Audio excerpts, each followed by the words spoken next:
everybody. Um, Hope everyone's doing good now. Buddy, no one can hear you yet.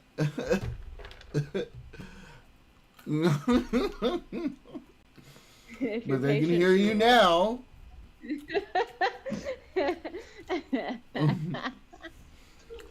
So we are all now live.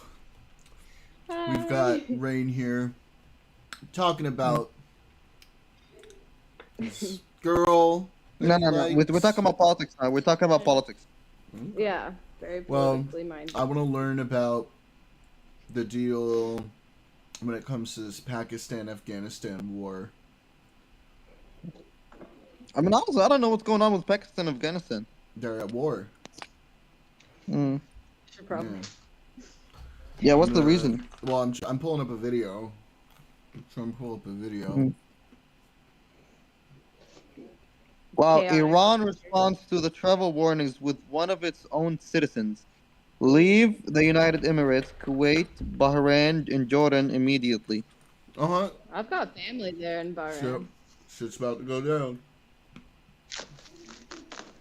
I hope you got Uh, out. Grok said it's apparently misinformation. Shit is about to go down, though. Yeah. Wait, the Iranian news. Oh yeah, it's Iran urges its citizens to leave each of the UAE, Kuwait, Qatar, Bahrain, and Jordan. Oh my gosh, it's stressful. I guess they're used to it over there. Wow, Justin Joe Biden gets exposed on his flight. He says, "I know kids are dying in Gaza." Then his Jewish handler tells him to shut up. Huh? That sounds fake. That's like, Yeah. I'll show you the video on Twitter. It's kind of like weird. Oh, wow, it's on Twitter. That adds even more of me thinking It's that a video. it's fake. Yeah, Yeah. bro. All I right, can't I'll believe take a look. We'll, Well, I read it, but like I didn't hear the video yet. yeah. That's fair. I'm gonna guess we can't hear what they said, and people are assuming things.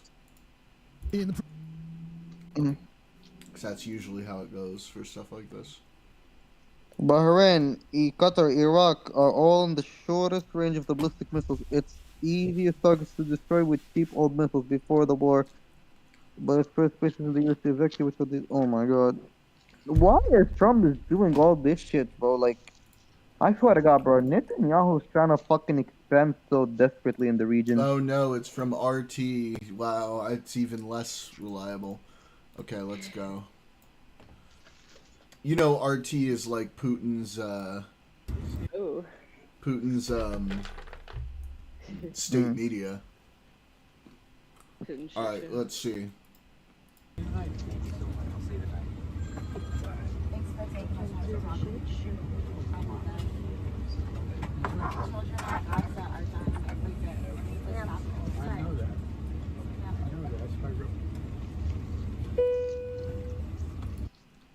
Oh. His Jewish handler tells. There's literally nobody said anything to him. They're just making it up. There's nobody who says a word to him. Watch the video. Nobody said anything to him. Right. One second, I gotta leave the VC and listen to the video. Yeah, To the audio. it's fucking nonsense, bro. Oh my god.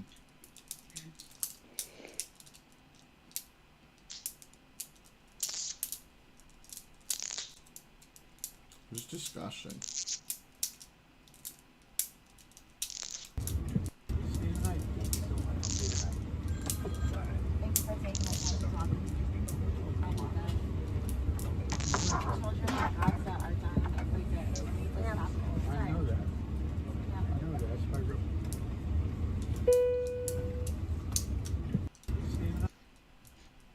Okay.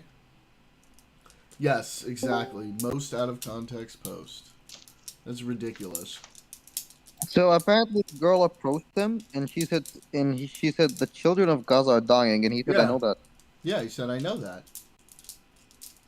And he started to say, that's why I like, but then this other lady told her to move on, so he just stopped in the middle of his sentence, didn't continue the conversation. I don't see any fucking Jewish handler leaning over and telling him to shut up. This is nonsense. This is Twitter bullshit. That is the most critical nonsense I've ever heard. Yeah, this is part of the problem. This is part of the problem. We have, like, Twitter is hell. I don't even go on there. It is hell. It's hell of lies and misinformation in every direction. Nothing about Twitter reflects reality. I absolutely despise that platform. It has now become one of the worst influences on humanity.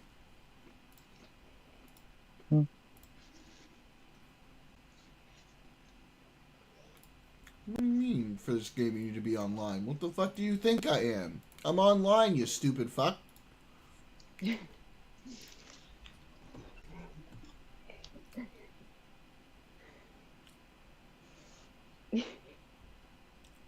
Tell him. Making news, according to the Pakistani Prime Minister, according to the sources, the Pakistani Prime Minister was killed in an airstrike. Huh? What? Probably some bullshit. What? It says on the Afghan... Okay, it says on this page. Hold on. According to sources, the Pakistani Prime Minister was killed in an airstrike. I don't see anything about it in the news. Jeez. I mean, that's on Twitter. I'm just scrolling on Twitter.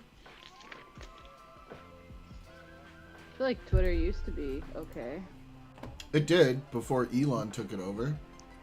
Kind of a graveyard now. Pre-dawn hours of the morning on Friday the 27th of February 2026, bombs rained down across the Afghan city of Kabul once again. This time it wasn't American pilots behind the stick, or the Russians, or the Chinese. Instead, Dude, I don't want him to fucking be... I don't want him to fucking shoot Iran. Wait, hang on. We're watching a video now about If you ever attack Pakistan us and again, Afghanistan. then You should there will pull up be my stream and hell to watch pay. with us.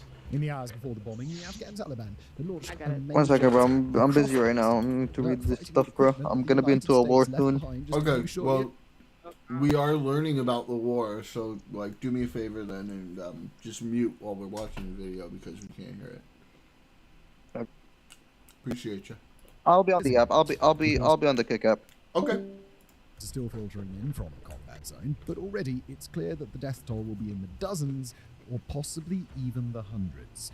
According to Pakistan, Afghanistan is no longer a state simply ruled by a hardline Islamist government. It's become a puppet of India, and Pakistan will deal with it in open war. Death on the Durand line.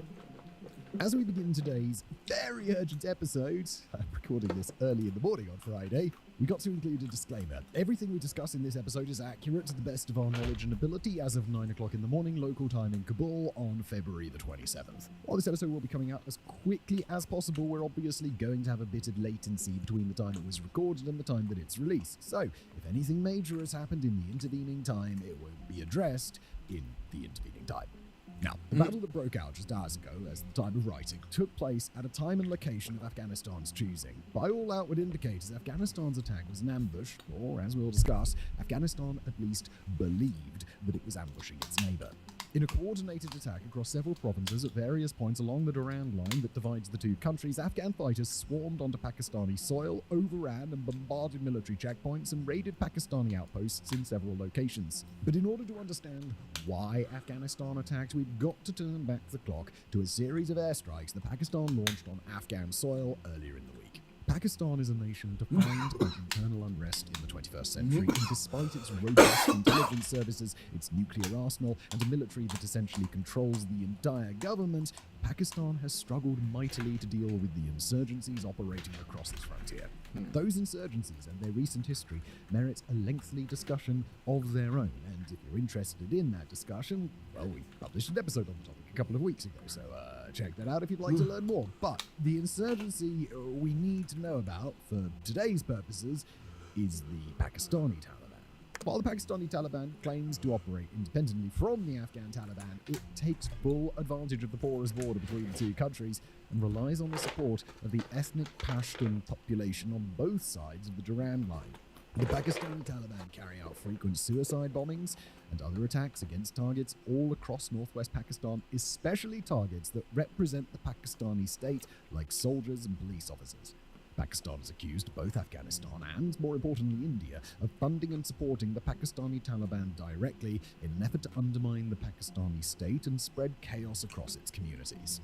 Pakistani Taliban attacks have increased dramatically over the last couple of years, and Pakistan has been on especially high alert recently after a string of bombings and ambushes by the Pakistani Taliban and multiple other separate insurgencies.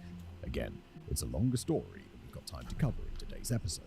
But, as part of Pakistan's effort to counter the insurgent threat from the Pakistani Taliban specifically, Pakistan carried out a series of airstrikes on the morning of Sunday the 22nd of February. Those airstrikes didn't hit Pakistani territory, but Afghan territory, and according to Islamabad, they were a resounding success. Pakistani state media would ultimately report that around 80 militants were killed in the strikes, which it said targeted border hideouts that the Pakistani Taliban had been using. Afghanistan, however, shared a very different version of events. According to the Afghan Defense Ministry, Pakistan had hit multiple civilian areas, including homes and a religious school with no ties to the Pakistani Taliban. As Afghanistan describes the incident, Pakistan had killed, quote, dozens, including women and children. Afghanistan summoned the Pakistani ambassador to protest the strikes and vowed retaliation in alignment with the Afghan government's, quote, Sharia responsibility to defend Afghan soil. In retrospect, it appears that Pakistan took the threat of retaliation very seriously. Over the course of the following week, Pakistan came under attack from a wave of insurgent ambushes, primarily targeting police officers and emergency services, but Islamabad was clearly anticipating that there was worse on the way. Speaking to the press on Wednesday, a Pakistani minister explained that the nation was boosting its regional security and arresting dozens of alleged militants. Quote, our forces are on high alert to combat any attacks. On Tuesday, Pakistani and Afghan soldiers exchanged fire briefly across the border zone, while Pakistani intelligence issued internal alerts that a surge in terror attacks, particularly against civilian targets, was thought to be highly likely. Pakistan reiterated its belief in the deep connections between Pakistani Taliban operations, the Afghan Taliban government, and the intelligence services of Pakistan's arch-rival India, although, as is typically the case, those accusations were not backed up by any new conclusive evidence to demonstrate a direct link. It was against that backdrop of building tensions that the Afghan Taliban and its military launched their surprise series of cross-border attacks starting late at night on Thursday the 26th. According to videos that made it out to global social media, Afghan forces deployed columns of armored vehicles, including what appeared to be US-made vehicles that would have been captured during America's withdrawal from the country in 2021. Other videos and photos showed Afghan troops deploying multiple rocket launchers at the front and launching barrages of heavy fire in high parabolic arcs against an unknown target. The Afghan government publicly announced the start of its operation shortly after they began, framing them as a, quote, response to repeated provocations and violations by Pakistani military circles. But almost as soon as the offensive began, and long before the fog of war even started to dissipate, one thing became very clear. Afghanistan and its Taliban leaders had miscalculated.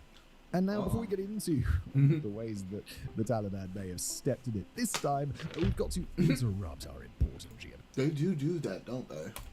coverage and sneak in a little bit of shameless self-promote. Then, for fronts, our team goes even deep here are watching.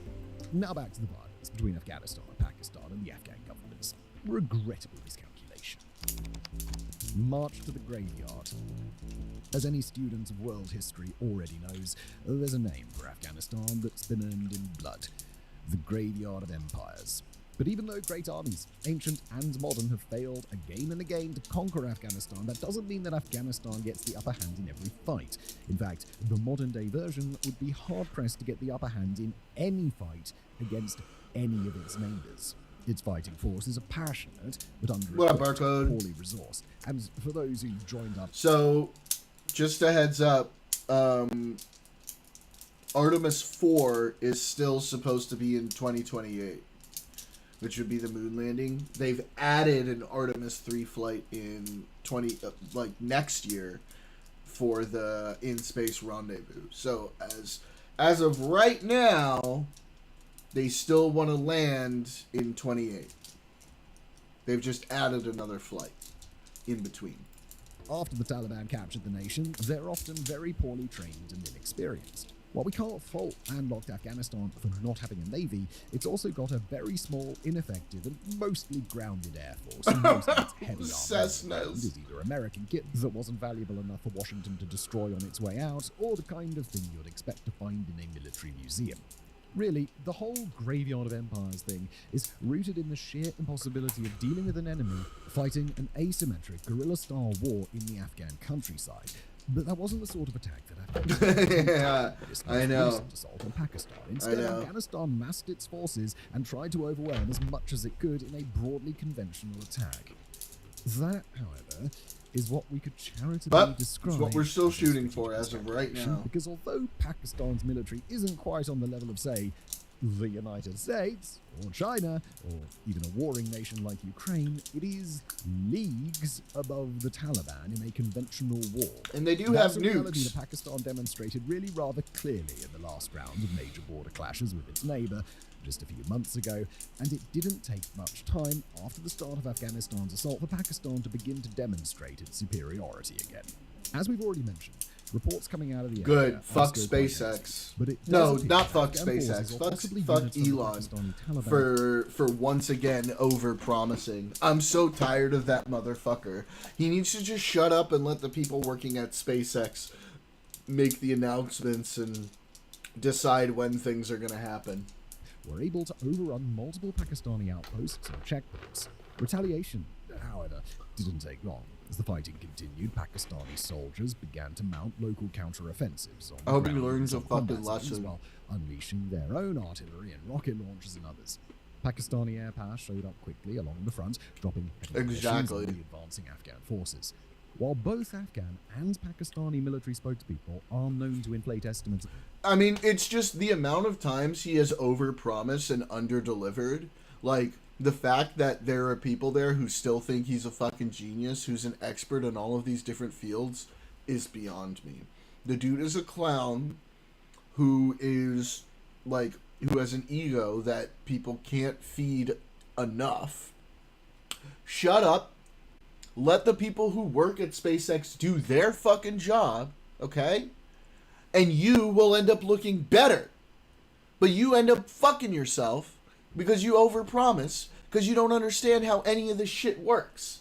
Because you're a dingus. of enemy dead, Pakistan's information minister claimed within just hours of the start of the Afghan assault that 9 Afghan positions had been taken, 27 were destroyed, and at least 133 fighters of the Afghan Taliban had already been killed. Afghanistan, by the way, claimed during the overnight hours that it already killed up to 55 Pakistani soldiers and taken 23 of their corpses back to Afghanistan, while other Pakistani troops had been captured. Each side has rejected the other's casualty counts as a falsehood. In retrospect, it appears that the Afghan Taliban had more working against them than a simple lack of understanding of the military disparity between themselves and Pakistan. With Pakistan already on high alert through the prior several... Remember he tried canceling Falcon Heavy because it was too time consuming and Rio to tell him no, we promised this to NASA and took the money already. And Falcon Heavy is important too. Like, that's an important thing. We need that. days, anticipating that a major terror attack or other forms of retaliation might be coming, it appears that Pakistani forces were ready to respond quickly to the attack and begin a counter-offensive within just hours. Pakistan's cyber warfare response came even quicker, bringing down the Taliban's military communications infrastructure with what appeared to be an overwhelming distributed denial-of-service attack, basically drowning out the normal functions of Afghanistan's digital DDoS. military infrastructure. Worst of all, however, were the air raids, launched with such speed and efficiency that it would seem as if Pakistan had already planned its strikes in detail. Pakistan launched 2 air raids back-to-back against the Afghan capital city of Kabul. There, Islamabad seems to have focused on the city's largest military. Hearing about attacks in Kabul really brings me back. A little bit of nostalgia there. Base and targeted large structures that were believed to store munitions or fighting vehicles. The Pakistani Air Force indicated that it destroyed 2 brigade The good headquarters old and days, during the indeed. strikes, although it's a bit early yet for external verification on the ground. Pakistan also targeted a military base in Kandahar, where the country's Air Force stated that it destroyed a corps headquarters, a brigade headquarters, a logistics base, and an ammunition depot. A final military installation sits in the province of Paktia.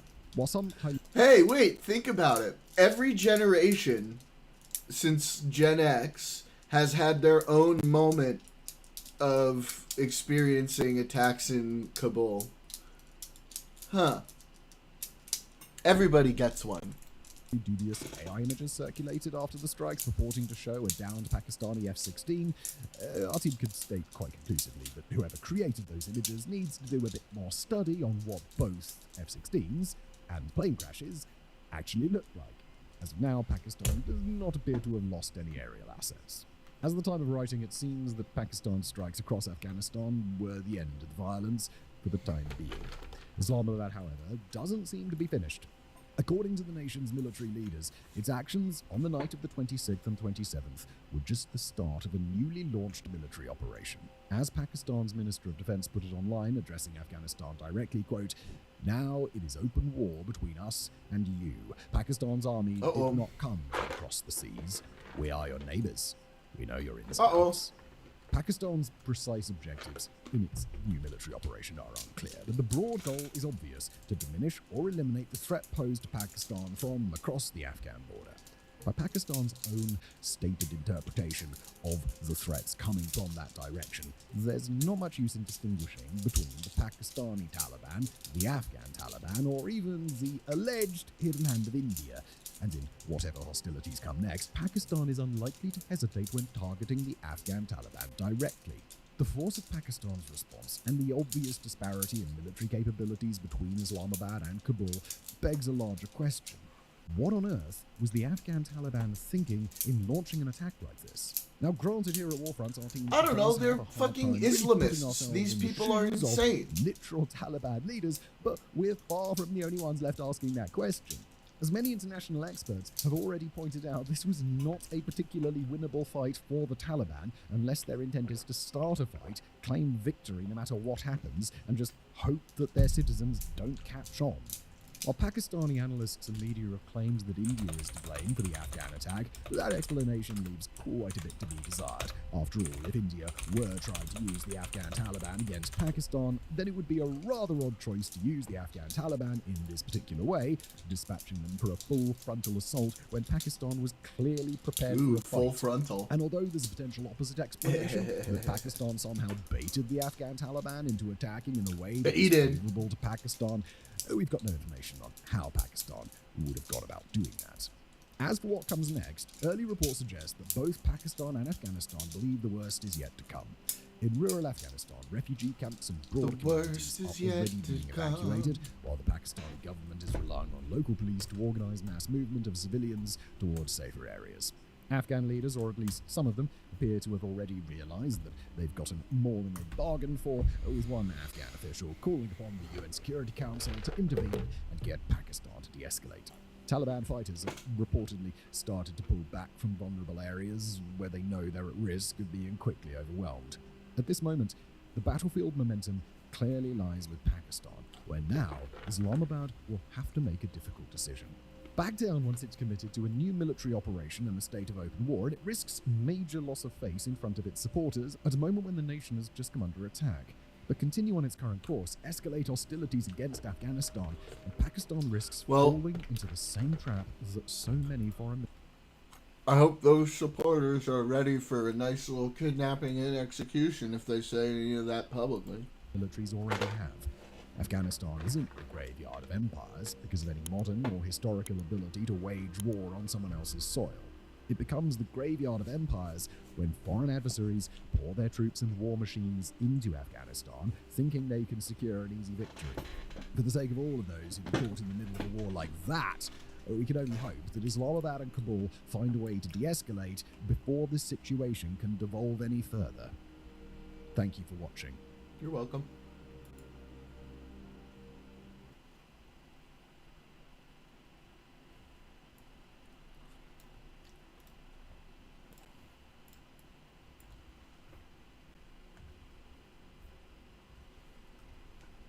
Now. All right, now with the preview of the president's speech, let's bring in the Secretary of Energy, Chris Wright. He joins us now. All right, now with the preview of the president's speech, let's bring in the Secretary of Energy, Chris Wright. He joins us now.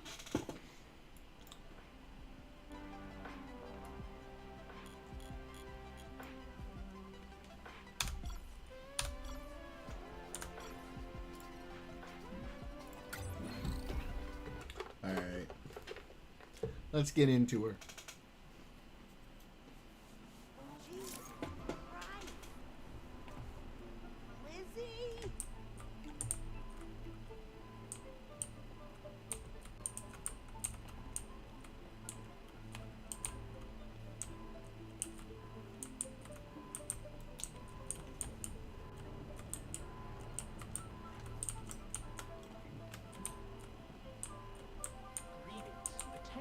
Investor. We here at Ria Pharmaceuticals are always forging new paths forward to disrupt the medical space. Humanzapro is our latest innovation, and you have the incredible opportunity to get in on the ground floor. Well, it all starts with humans, the recently discovered livestock-like species.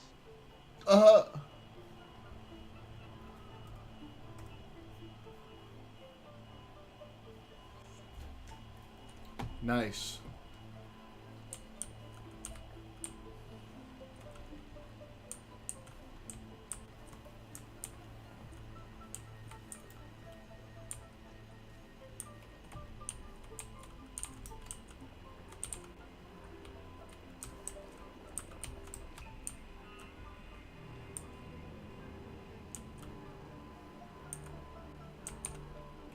Over here.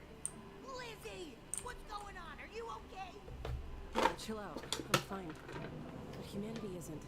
Take a look for yourself. Uh-oh. Oh, shit. What the hell are they doing here? Well, it all starts with humans, the recently discovered livestock-like species that's already been the center of many a controversy. Notably, the debacle concerning the nefarious G3 cartel. Our philosophy couldn't be more different from those criminals. But the goal is similar. We aim to refine and repackage the human experience into a single, long-lasting, easy Oh my God. for everyone in the galaxy. Humanzapro, the human pill. Ria Pharmaceuticals owns the zoo, but it's just a front. We knew they were up to something bad.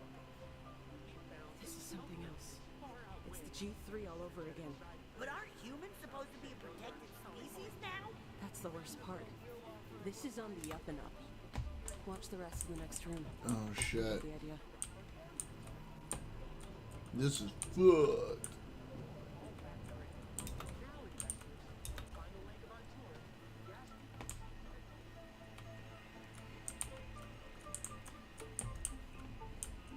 Gonna turn us into pills. Should really watch the rest of the video. Investors, please take a seat as we guide you through the last portion of our Can I sit? Ria Pharmaceuticals Oh, here. long and fruitful partnership with the Galactic Drug Administration, and we're already making great strides working with them to legalize the farming of humans as the active ingredient for Humanzapro. Humanzapro is set to hit the mass markets as early as Q2 next year. Now, you might be thinking, humans are sentient beings. Don't they have rights? Well, leading scientists may disagree with you there. The human brain is actually so much smaller than we initially theorized, and their cognitive abilities much more closely resemble theory in height than that of a thinking mind like you or I. That's not We're true. confident that future legislation will reclassify humanity as a livestock species, pave the way for Ria Pharmaceuticals to revolutionize the galaxy with Humanzapro. It's happening soon, so don't miss your chance. Invest in Humanzapro now. This is who we're fighting. People aren't actually buying this shit, are they? Let's keep moving. Hey, security's coming your way. And scientists. Basically a lot of guys. Get ready. Okay, let's go. Let's go, Lizzie! Fucking do this. Alright.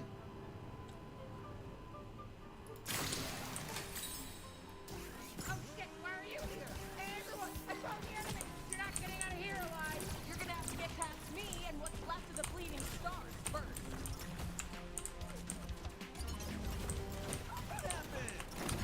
Oh, cool.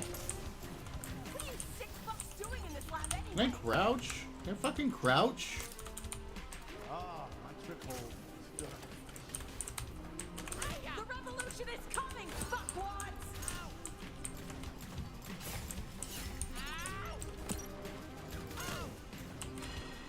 That's what you get when you're on the wrong side of history.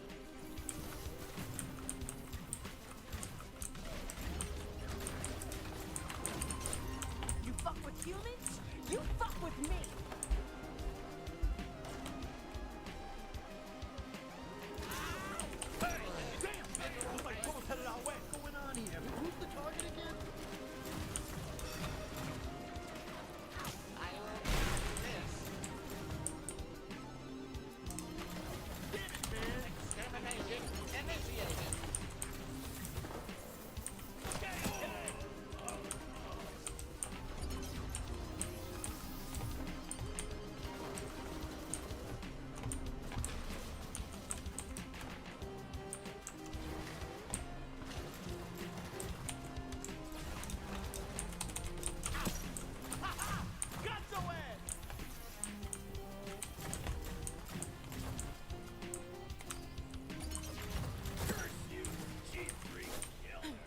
I think that's all of them.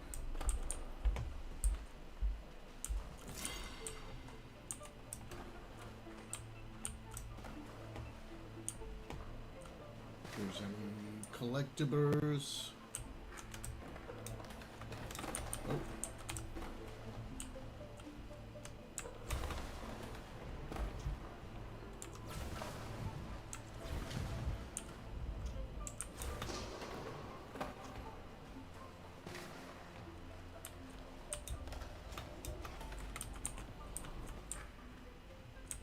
This is Bleeding Star Lizzie, reporting heavy losses on all sides.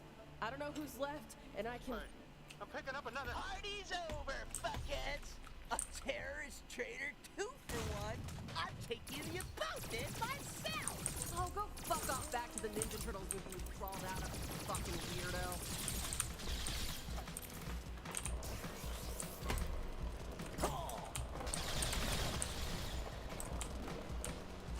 Oh yeah, this is Bet you can't outskate me.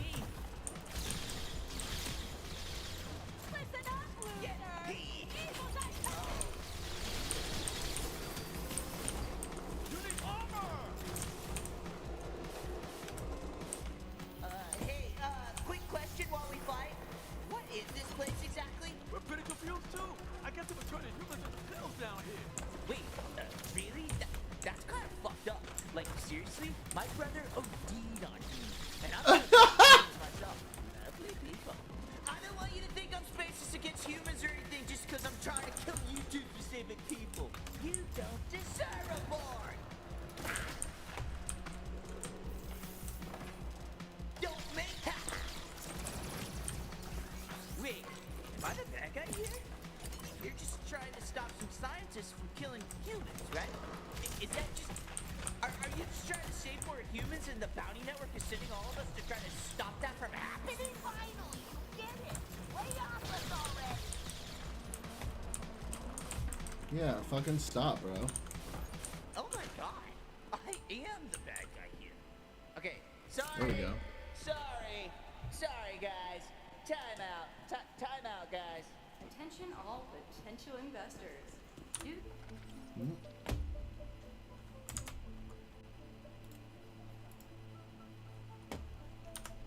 to a maximum threat level security breach, we have initiated code huge explosion. The entire lab will self-destruct shortly. Shit. We gotta get out of here. Let's get out of here. Follow me this way. As you're not currently facing imminent death, we look forward to taking more of your money. It's the suit. It's still acting up. You might have to ditch it, but then you'd have to ditch me with it. Oh, God. We'll worry about that later. Hold on. Let me fix this. Lizzie! Wait, what's in here? You have to go around. Let's rendezvous on the outside. Promise me to make it out alive, okay? I'm sorry. I'm so sorry. Self-destruct protocol initiated. Please evacuate the premises. Shit! Where do we go from here? Just keep going. Looks like there's an exit up ahead. Use that holy plane thing you got. That'll be fast.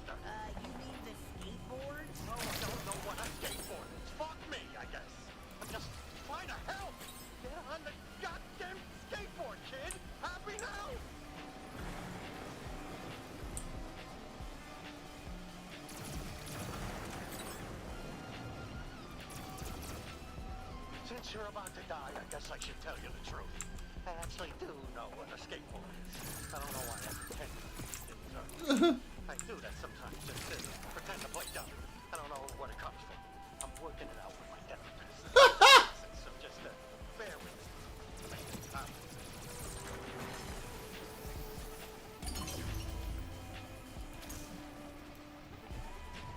Engaging hostile. Therapy's actually really helpful. I've learned to be more open with my emotions, like you and Lizzie. I love you both. You're family to me now, kid. So that means you can't get mad at me when I pretend to not know what a skateboard is. You're not allowed to bring that up against me in arguments, okay? That's the point of the story.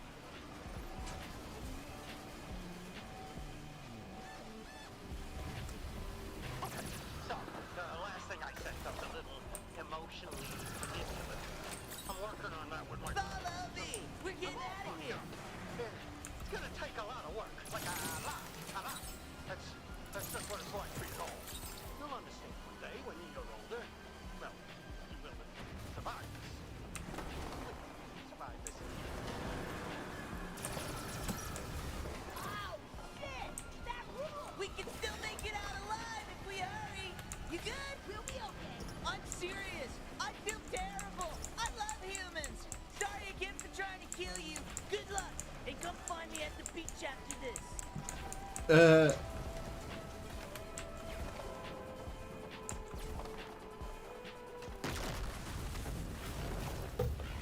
in quick. I can take us somewhere safe. Hey there, Pseudo here. I'm sorry, but I can't hold it off anymore. I'm being overridden by the Belgian network. I'm so sorry. Oh God. Here I go. Shit, that's bad. We gotta get you out of that thing. You got this, Lizzie? Yeah, Gene, I'm on it. Hey, stay with me. Listen up. We are all criminals now. Welcome to the revolution. Shit, we're losing them.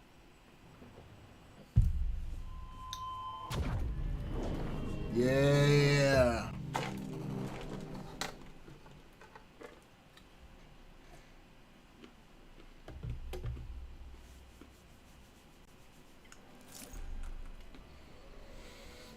You're waking up. About damn time. Oh, thank God. Yeah, suit shut down, so we had to swap it. Do not worry. I personally handled your wardrobe change. And I'm a robot, so I can't get sexually aroused by anything, so it's totally fine. We put you in an old combat suit we commandeered from an abandoned outpost. Sorry, it's not as nice as your old bounty hunting suit. Well, those days are definitely over now. That suit was compromised anyway. We had to ditch it, but we salvaged what we could. Hey there, Pseudo here. They copied my data over to this brand new suit, so don't worry. I'll still be here to help forever. I probably don't need to tell you this, but we're all wanted criminals now. Top of the bounty charts. Yeah. We're all over the news. Not exactly the galaxy's most beloved heroes anymore. Well, except me. Everyone still loves me. Nike forever. Fuck yeah. Who cares about any of that? This isn't about popularity. It's about doing the right fucking thing. We need to deal with Rhea Pharma before they hurt more humans, and you aren't going to be able to do it as a bounty hunter. Not that we need your help. We've been doing just fine without you. True. Yeah, but also we're actually super happy you're here. Where is here? Bleeding Star headquarters. If it feels a little quiet, that's just because most of our crew got wiped out after your unnecessary intervention. Lizzie, what Lizzie means to say is she's grateful for your help and would welcome your further assistance in stopping Rhea Pharma. Look, there's no sugarcoating it. The situation is bad. There is a big court hearing coming up, and Rhea Pharma's trying to get a law passed that will let them legally turn as many humans into pills as they want. Like we're cattle or something. We're already compiling a list of VIP targets to take down, if you'd allow us to employ your unique skill set. Damn, this is crazy. Yeah, well, it's a lot to process. My head's spinning from it. But first things first, why don't you head down to visit your old pal, Mr. Keeps, and grab yourself a new double jump unit. He's got a new shop set up around here, and you're gonna need to get some more equipment if we're gonna save the human race again. Alright, we'll fucking do it. Our top story tonight, the galaxy is reacting to a high-profile raid on the Circuit Arcadia Zoo. recently subject to Hell yeah. controversy surrounding its owners, That was me. Rhea Pharmaceuticals. The G3 killer, well-known celebrity bounty hunter, reportedly aided an attack by the eco-terrorist cell, the Bleeding Star. According to eyewitnesses, the outlaw infiltrated the facility, dismantling security systems, and caused widespread property damage as retaliation for what the zoo marketed as an immersive educational experience about humans. Several were treated for acute emotional trauma, and countless security guards and good guys soldiers are presumed dead. Rhea Pharmaceuticals issued a brief statement condemning the attack, but also confirmed that the human exhibit has been sunset indefinitely, and that the facility will extend a refreshed brand identity aligned with evolving guest expectations. Goddamn right. Public sentiment is in favor of the raid, with some intergalactic ethics groups calling the G3 killer a walking ethics review board. Well, I'm Jason Testicles, and that's all for that story. Next up, I'm going to take a dump live on air. No, Gary, don't you dare cut to a commercial break. I said I'm doing this, and you will not be stopping me, Gary. Gary? No, don't you dare, Gary. I'm doing it. Guess we're criminals now, huh, kid? But the good kind of criminals. The kind that history always smiles upon years later after we all get tried. Ratchet and Clank. Yeah, it does have some of that feel for sure. It's about the legacy, right?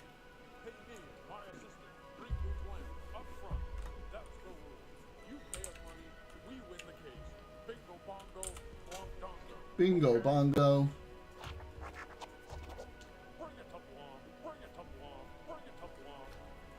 The fuck? I'm still getting stuff ready for our next moves. Check back with me later. Okay. My name is Queso. I'm part of what's left of your sister's crew. Thank you for your assistance out there. Our outfit, the You betcha. Bleeding Stars, certainly bit off more than we could chew. If you weren't there, Lizzie won't admit it, but I believe the outcome would have been much worse. Damn right.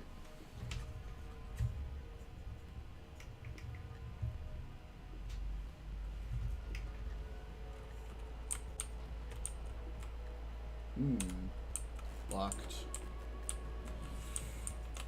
Yeah. That's your bounty.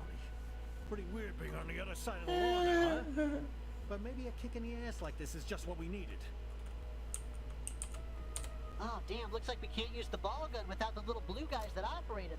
There's 3 of them, right? I bet they're all running around somewhere out in the world, and we'll probably find them as we go around doing stuff. So just keep your eyes peeled. I'm sure they'll turn up. Okay.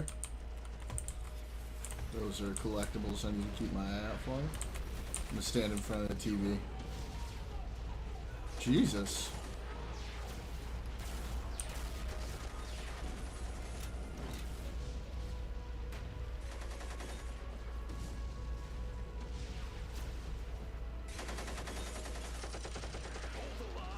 Hey, move it. Oh. Oh shit. Well, this one's a fun one for you, love. What? This game you're playing. Oh yeah. This one's super fun. It I looks can't great. get in that one, it's broken. It's reminding me of Wait, the what? Deep- No way. I gotta come turn you down. Bible Adventures. That's funny. You have been chosen to be the ultimate laser warrior. First, choose wisely. Choose the laser that really works together. It scores on the helmet, scores between phases, Bro. and module. When going into battle, Oh. don't get tagged. Hang on. Is it not? I thought you had perms. Let me check.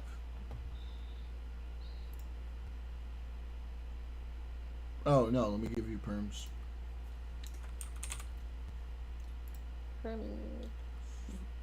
New channel. Oh, hi. Connect. Save. Okay.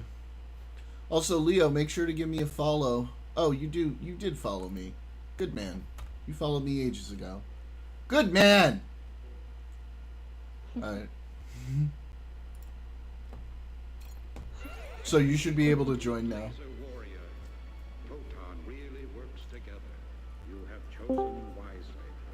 buddy.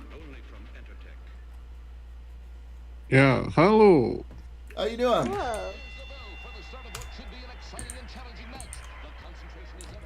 How are you doing? Doing well. Just playing a little High on Life 2. Yeah, great. Real fun game. The first one was a lot of fun. I really enjoyed it. So far, I'm very early on, but so far I like the sequel quite a bit. It's this wacky room that I'm in right now. Look at that. This is like 90s Chuck E. Cheese vibes, 100%. That's amazing. Right? This is like a nostalgia room. Anyway, you said there was something you were interested in chatting about, right? I mean, it was What are you cackling about? My dog is very upset at her friend.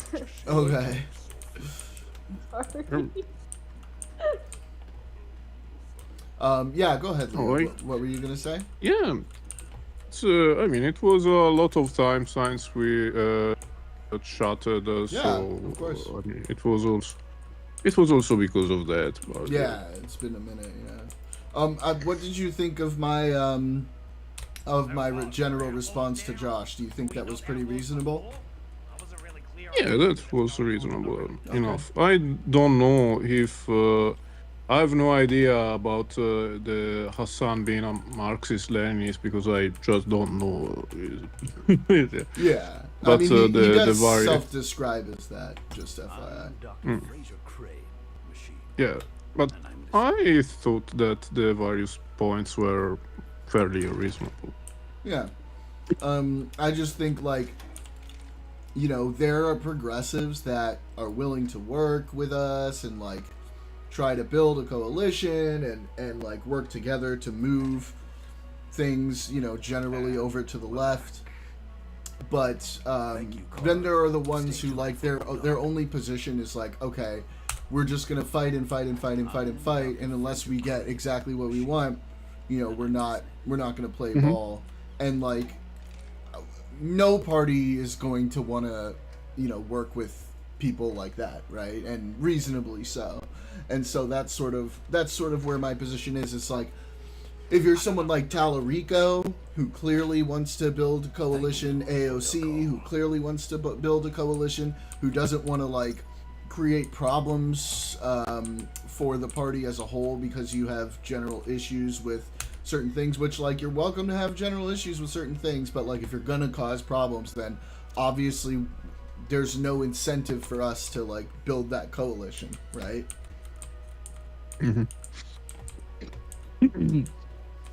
So that's sort of where I am about it. And then within, like, when it comes to Mamdani, like, I have disagreements about policy, right? Yeah. But it's New York, right? It's deep, deep, deep blue. That's an area where we can have those disagreements, right? Because it doesn't overall really hurt the party, because New York is always going to kind of be blue. Yeah. Whether it's more progressive or more moderate. Yeah. Yeah. I mean, he's pretty popular so far, even after his elections. Also, there is this weird bromance that he has managed to get with Trump. I don't know what. He's doing. I don't. He's doing what everyone who wants to manipulate Trump should be doing, which is just stroking his ego and making him feel special. He's playing a smart game with Trump. He really is. We should lean into it. Do more crimes. I definitely recognize that. Yeah. Full-time criminals. Let's do crime stuff. Yeah, So, steal stuff, shoot stuff. But you said that you were against primarying people in purple states.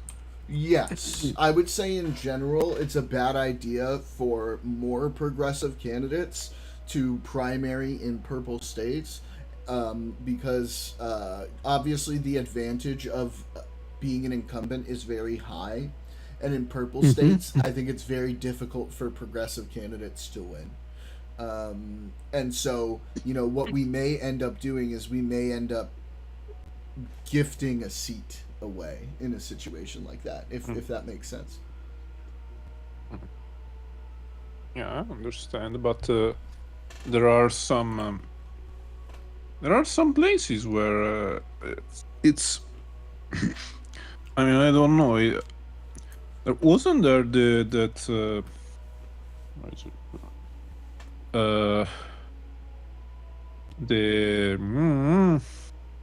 That guy that tried to run as an independent and almost won in a deep red state. Who are we thinking of right now? Do you remember? Remember right now the Osborne. How was he called? Well, let me see if I found. Yeah, see if you can find it. I mean, there are like if there is like a primary candidate, and you're talking about just primaries, right? I'm talking about specific situations where we have an incumbent in a purple state, right? Somebody who's already in the position and is intending to continue in the seat, and another candidate comes up saying, I want to try to kick this person out, and then for me to take the seat, right? Those are the situations.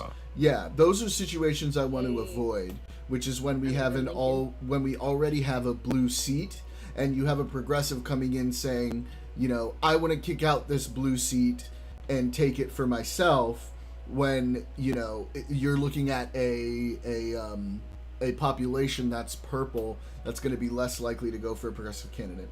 That's the sort of thing that I have an issue with, because you'll see a lot of Democrats in a lot of purple areas that are more progressive, but then if you go to the general electorate, they tend not to be very progressive, and so it runs into electoral issues. There are some exceptions, right? So the exceptions I'm talking about is like, if you're running like an initial campaign and you have like two candidates against each other, we're not talking about an incumbent.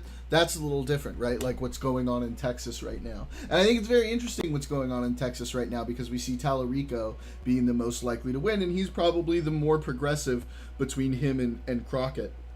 But the thing is, he's a white Christian who talks about his Christianity a lot. And so that is something that would appeal to a lot of Texans. Whereas, you know, you might have certain progressives who are not like that, who would be very less likely to have a shot at a Texas Senate seat. So I'm very interested in that race. I don't know if you've been following that, but the turnout... I didn't follow the primary as much. I didn't I heard that there was a lot of discussion about this candidate Tallarico and another one, but I did not delve into it. So it's Tallarico and Jasmine Crockett. I don't know if you remember Jasmine Crockett, that fiery black congresswoman who's always the one who called Abbott Wheels. You remember that? Yeah, she called Greg Abbott Wheels because he's in a wheelchair.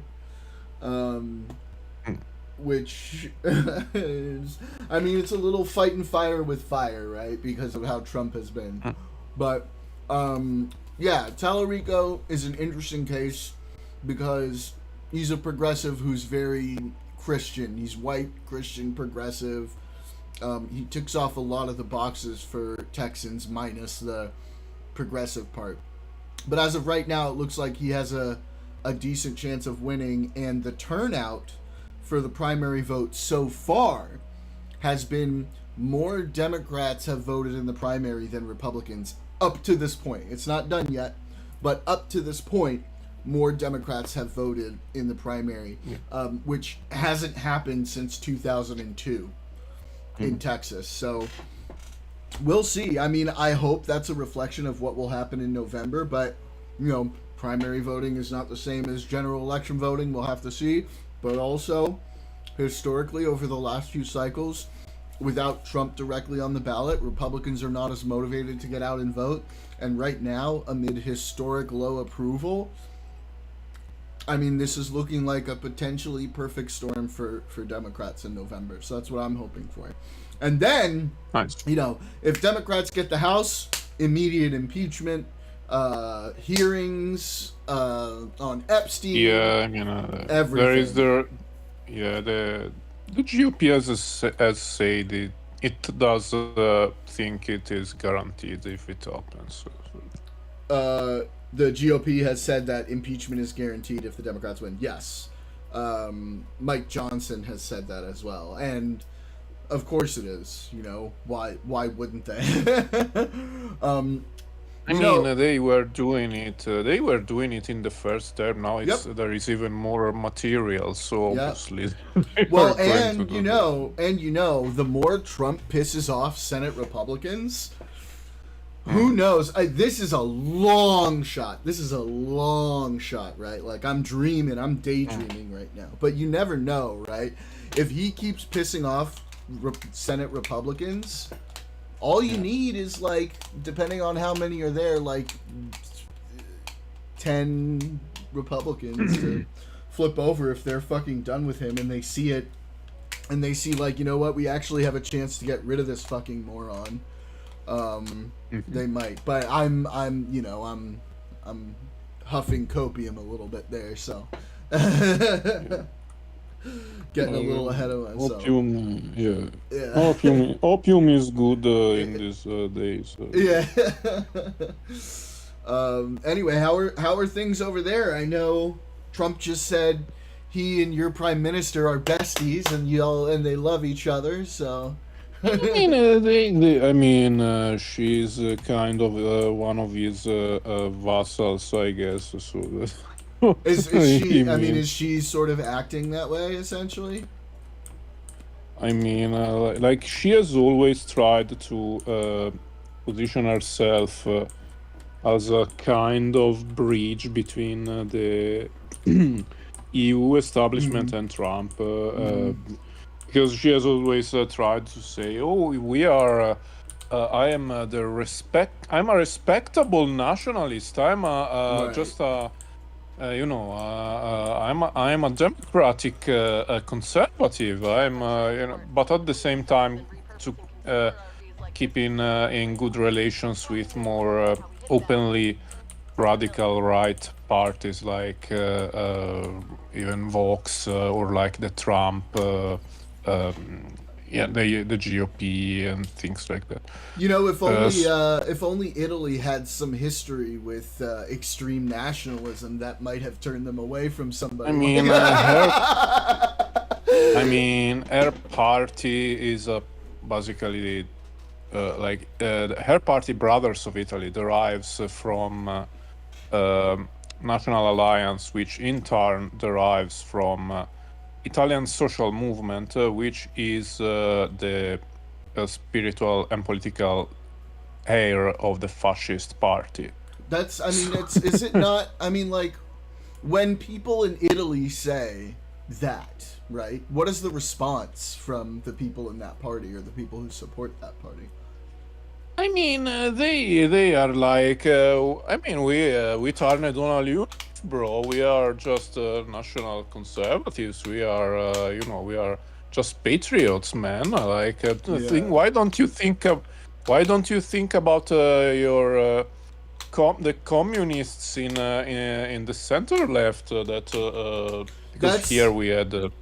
So I think you saw my point the other yesterday as well. What really frustrates me is that, the rest of the Democrat Party gets painted in with the very far left elements, and that hurts our electoral chances, right?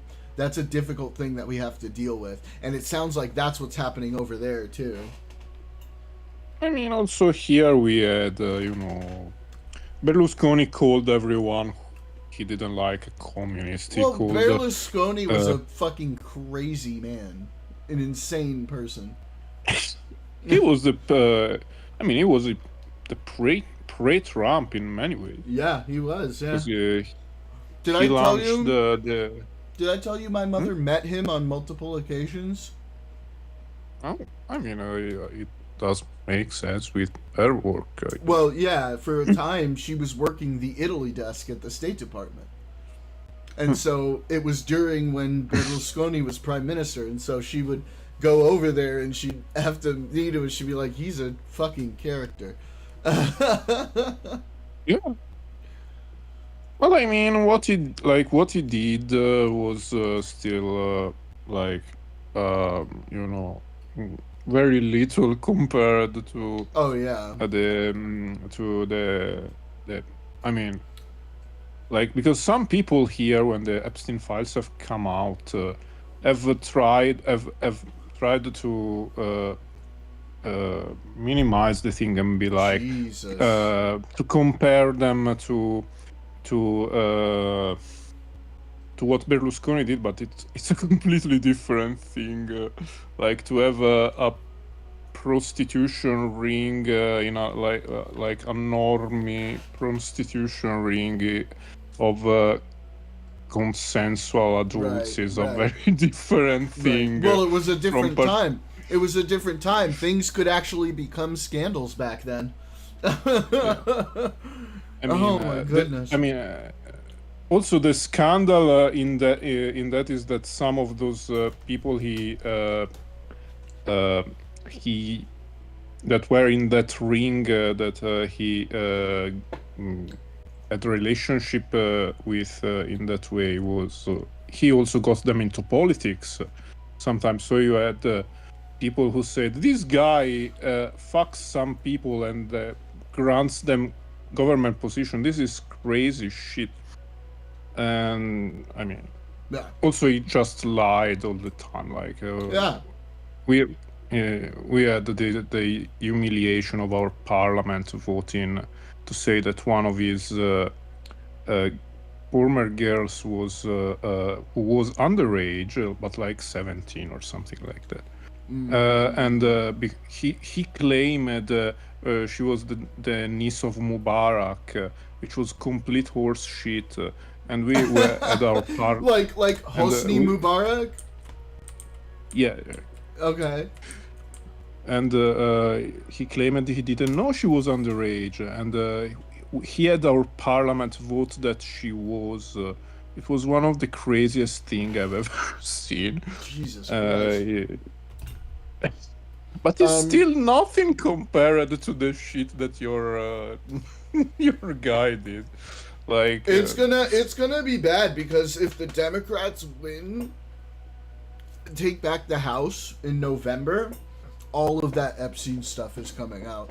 Republicans in the Senate, first of all, John Thune has already told them we're not getting rid of the filibuster. That's a terrible idea. The walls are closing in on the Epstein thing, and I don't know if you heard, but Thomas Massey and Ro Khanna came out and said, we found that there are documents that they literally have kept that mention Trump, that they have not released as part of the law that says that they have to release them. Mm-hmm. So we'll have to make another law to force them to release those. Yeah, but the problem with this second term of this guy is that he just ignores the law. No, no. Can I actually? Because people say that a lot, but if you look very, very closely, what they do is technically not ignoring the law. What they do is they try to interpret the law in different ways, but when the Supreme Court orders them to do something, eventually they do actually do it. They just try to find ways to legal their way around certain rulings, so eventually the Supreme Court might have to come and be very clearly, no, you have to do this exactly right now. So, technically, they're not fully ignoring the law. They're finding little loopholes to try and use those loopholes, and then a lot of those loopholes get closed, and then when the Supreme Court rules they can't do it, they actually, to their credit, for the most part have been doing it, but, we'll see. I think this Epstein stuff, like, that could be the thing that leads to the full-on constitutional crisis. Because if I see Republicans... if there is something in there that really implicates him, and I'm not necessarily convinced that he's directly implicated, I think, I don't know for sure, right? He might be, he might not be. What I do know for sure is that he is at the very least, he is protecting friends and people that he knows, right? Whether it's him directly who did anything, I don't know. It seems like there might have been, but I don't know for sure. But at the very least, it feels like we know for sure that he's protecting people. I mean, I believe it is that from what we have seen in these files, like we have, which is very little compared to what they have, and they should have already released. But anyway, what we have seen is like we have evidence that he lied, obviously, about not having had any relationship with Epstein after. Oh, that's old news, though. That's old news. But we already knew that. Yeah. Obviously, we already knew that. But now it's. But it's so weird because even the Clintons keep denying that for themselves. Like, why do you keep denying this? Like, wait, denying just what? say that. The Hillary who said, "I have never met this guy." Hillary. I don't think Hillary said she never met anything. Hillary says she doesn't know much about the crazy shit that happened. It's Bill who knows. Bill is the one who knows a lot about what was going on. So it's his testimony that everybody's looking forward to. Hillary's testimony was just them doing fucking Benghazi over again because they like to put Hillary Clinton up there and put her in front of the... But my understanding is that Hillary Clinton actually did not know too much about what was going on. Look, look, I have tried to look into the. I'm using Gmail, right? I have tried to look. I've I've searched for Hillary in the. I've found. Look, there is a mail where a friend of Epstein says, in 2015 in in the run up to the primaries or something like that. And they say, and another guy tells him, "You are close to Hillary, I know, but if you win, if you support her, I will get very mad at you," or something like that. Well, yeah, but that could easily mean that he's close to her through Bill, right? Like that's not very descriptive. I think it sounds to me like Bill is the one who was very close with Epstein compared to her. That he knows a lot more about what's going on. And, I think it's very interesting that Bill Clinton and Hillary Clinton both wanted an open public hearing, and the Republicans wouldn't allow it. Yeah, but, I think that from what I have seen, both of them are trying to say, well, we did not entertain a relationship with him after the conviction, but it's... So, to be... I'm not sure about that, but what I do know is that Bill Clinton has said that in his statement about wanting an open hearing, a public hearing, it seems like he has got some shit that he wants to tell. It really seems like that. Let me see if I can find it, because Bill Clinton went on closed hearing. Oh, he's going on. It's going on right now, by the way. He says, "I had no idea the crimes Epstein was committing." Okay, well, here it is. Saw nothing, did nothing wrong. Lost the committee for forcing his wife, Secretary of State Hillary Clinton, to testify about notorious sex predator Epstein. She has told the panel she neither recalls ever meeting Epstein or having knowledge of his sexual abuse. I had no idea the crimes. No matter how many photos you show me, I have two things at the end of the day that matter more than your interpretation of those 20-year-old photos. I know what I saw, and more importantly, what I didn't see. I know what I did, and more importantly, what I didn't do. I saw nothing, and I did nothing wrong. As someone who grew up in a home with domestic abuse, not only would I not have flown on his plane if I had any inkling of what he was doing, I would have turned him in myself and led the call for justice for his crimes, not sweetheart deals. Ooh! But even with 20/20 hindsight, I saw nothing that ever gave me pause. Clinton also blasted the committee for forcing his wife to testify about the notorious sex predator. The committee issued subpoenas to both Clintons, banning their testimony, threatened to hold them in contempt of Congress if they failed to comply. Hillary told the panel she neither recalls ever meeting Epstein or having knowledge. Before we started, I have to get personal, Bill Clinton said, according to prepared testimony that his X account posted. You made Hillary come in. She had nothing to do with Jeffrey Epstein, nothing. She has no memory of even meeting him, former president was said to say. She neither traveled with him nor visited any of his properties. Whether you subpoenaed 10 people or 10,000, including her, was simply not right. House Oversight Committee has not sought testimony from President Donald Trump about Epstein. Two men were friends for years. falling out in the early 2000s. Epstein was arrested in 2019 on federal sex trafficking charges during Trump's first presidential administration. Now, you understand that it is entirely plausible that people were friends with Epstein without knowing about this, right? I have looked at the within those files quite a bit. I think it's it's likely that several people that he knew did not that some people knew everything, some only knew a bit, Right. and others didn't know. I think Because that's obviously, with something like that, you're going to keep that pretty close to the chest, right? But I just think that it's still look, these people knew each other. Like they were part of the same circles, and they met each other around. Okay. After his conviction in 2008 or 9, many people kept meeting him, and they knew that he had been convicted for trafficking of underage girls.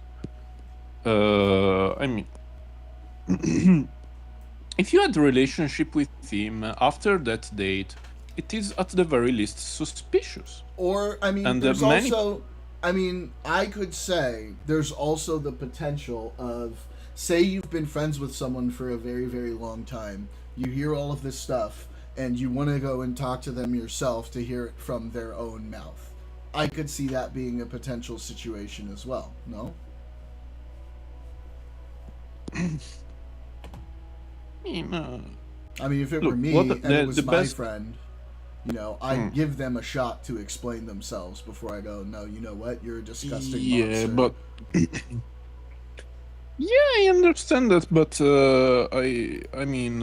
I just don't find it very believable for these people. Well, but so what is it that you looked at, like, for the Clintons that you're specifically referring to? Do you have anything maybe you could, like, send me that I could look at?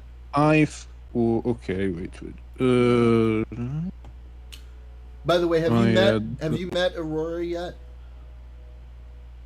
Oh, right. No, I don't think, at least not in chat. Aurora, this is Leo. Leo, this is my girlfriend, Aurora. Oh. Hi, Leo. Nice to meet you. He is our resident Italian, almost communist. No, I'm kidding. Yeah, I'm actually living in that, in the peninsula. I'm not,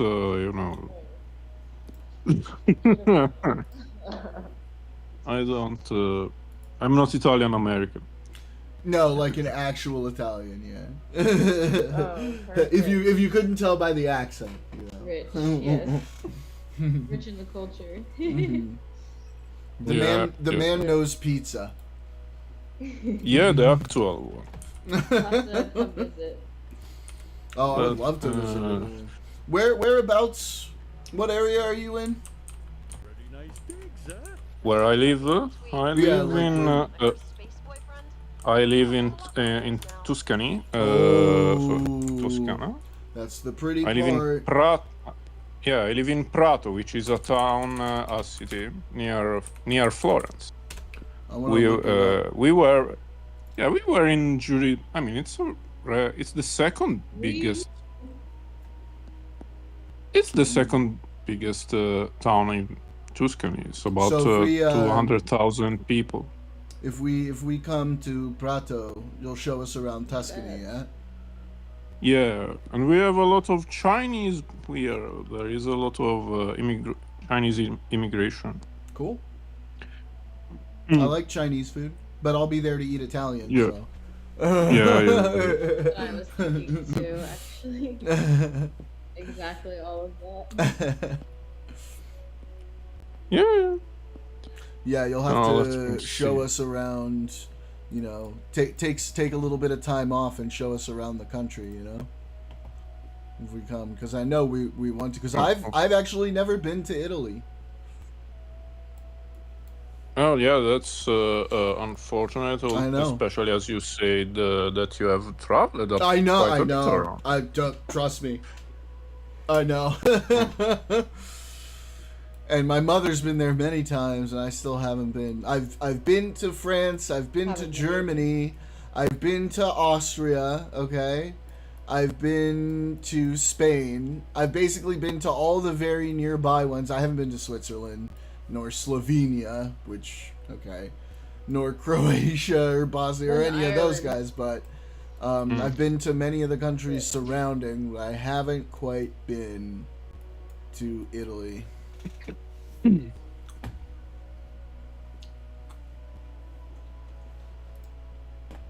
Okay. And I took all of their RVs, but this is the only one we have left.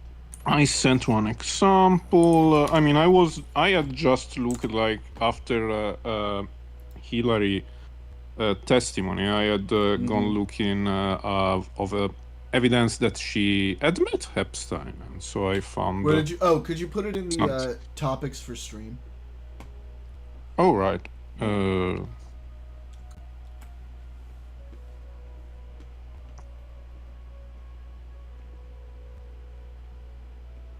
So I will go to the computer because it's bad. No worries. I'm using a tablet for the first time. I've never. What kind of tablet? The iPad Air 11. Hey! Welcome to the cult of the soulless corporation. Yeah, unfortunately. You are now part of the bourgeoisie. Yeah, I'm a champagne socialist. Exactly. I mean, I have a friend who is a center right guy who likes to to mock me, being like, you always go to these big cinemas and you're like you always get popcorns and cola and this shit, and you should stop like LARPing as an anti-American and doing this shit like. Well, like if we really get into the nuance of it, you and I have had conversations. You are not inherently anti-capitalist. You are anti out of control capitalism.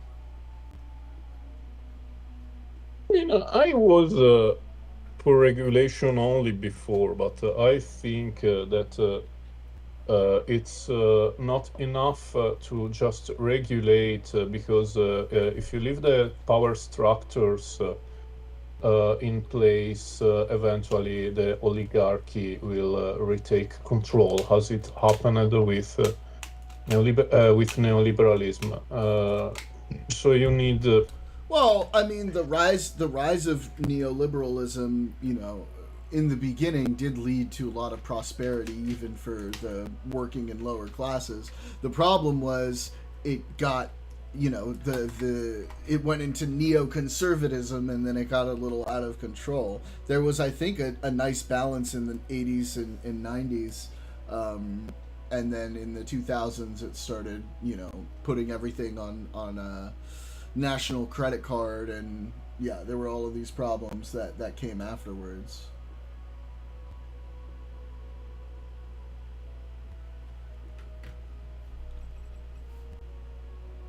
But like, you know, I remember a 90s that was very prosperous for many people. Okay, found it again. This one. Yeah, like, this is why I believe it instead, that you need.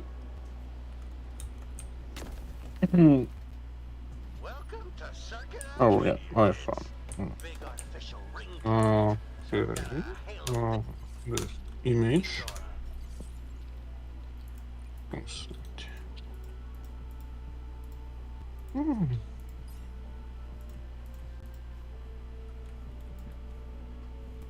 Okay, this is one where This is from a mail sent by Leslie Groff to Jeffrey in 2024 September. Subject: event with Hillary Clinton and Congresswoman Lowy. At one point it said, attached, please find the invitation and response card for the event we spoke about with Hillary Clinton and Congresswoman Lowy. I wanted to confirm the attendance of Mr. and Mrs. Epstein. Please let us. I mean, this is one example. This is 2014.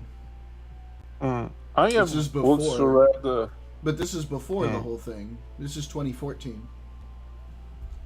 No, but it's after the first conviction. That is the 2009. But also it's like it's evidence that she did met him. He goes into charges of Him procuring as, and trial versus part of a controversy section into jail. Okay.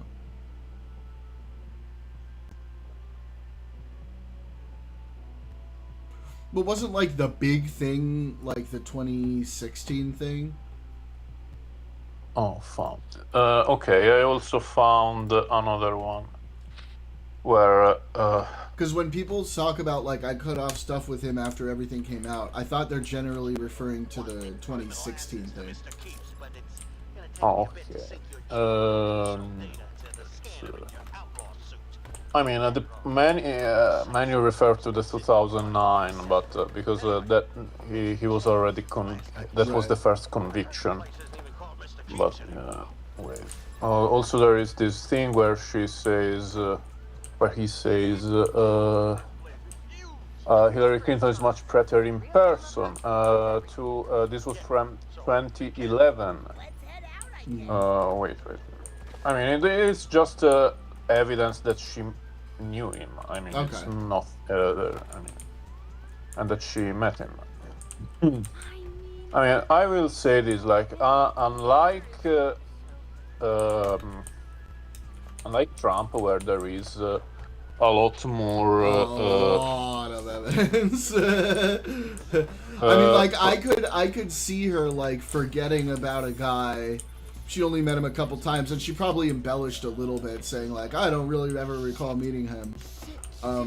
It seems to me though that it was Bill who knew him a lot more than Hillary. Like what I can look, there are hints also with some allegations that the Clintons were involved as well, but there is a lot less evidence than there is with Trump of involvement with actual crimes. Well, and my guess too is that if there is a lot that shows that she did know him and spent a lot of time around it, you know, we'll find out about it from the Republicans who conducted this hearing. Yeah, there is there is evidence that both were acquaintances and at the very least, and saw him through the years and were, I mean, he knew them pretty well, probably. But regarding crimes, there is a lot more evidence for him than for them. Yeah, of course. Because there are, I mean, in his case, you have allegations of sworn testimony by victims, alleging of rape, of barring victims after killing them, things like this. Yeah, that's crazy. So I mean, in one case there was this one document said that one of the victims that had said in an allegation she of these things that she had been threatened and like after a while she was killed, like their head blown off. I've heard this of the people who were killed. That's. So I mean, in his case, there is more evidence for actual crimes. Yeah. In that case, there is less evidence for actual crimes. There is mostly evidence of acquaintance and contact. Well, I want to know what it is that they haven't released, right? Because I do know Marjorie Taylor Greene, who is no longer a Trump friend, right, came out and said he's protecting people. I've seen the documents. I don't think he's implicated, but he's protecting people. But now, like, we know there's documents that they've held on to, and so, like, what's in those? What is in those? This is a big question. There's stuff that they didn't actually give that they were supposed to. I mean, there has been an estimation that they released only 2% of the data. According to who exactly? Wait, let me.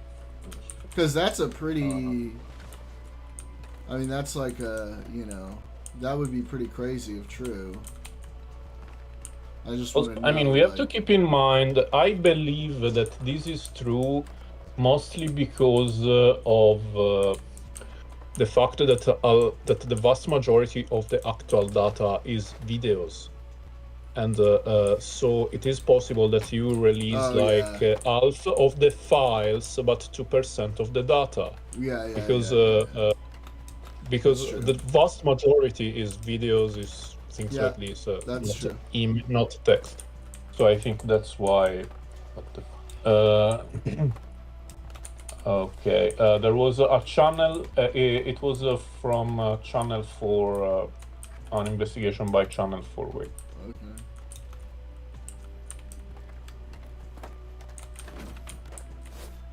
Okay. Does it even work? Oh, I will just make it using the tablet.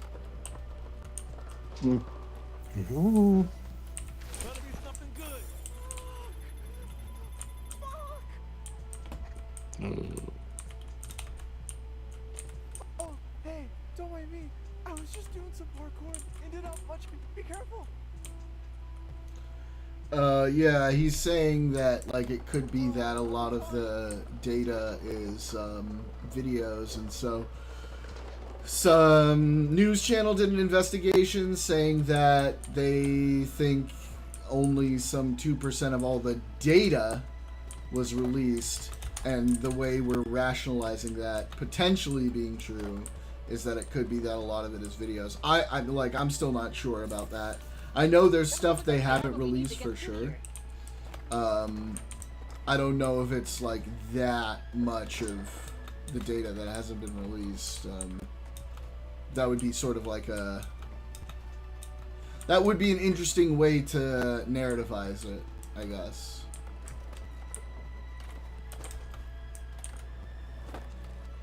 Looks like that little kiosk over there might have a map you can use to navigate Circuit Arcadia.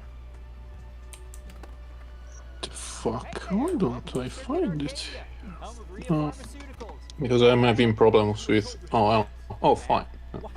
I did. Okay, I will also paste it in the...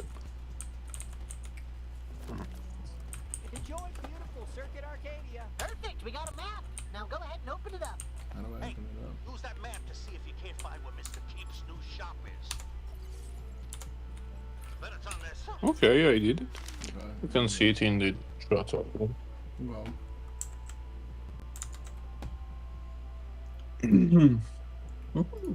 Let's see.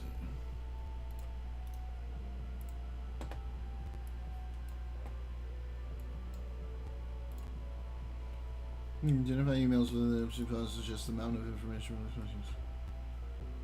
Totally believe the Trump administration the request. It's a video.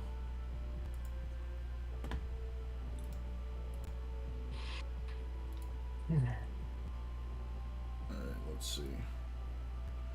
It sounds like something that can't ever be proven because it's asking to release CSAM. Yeah, like that's something that can't be released.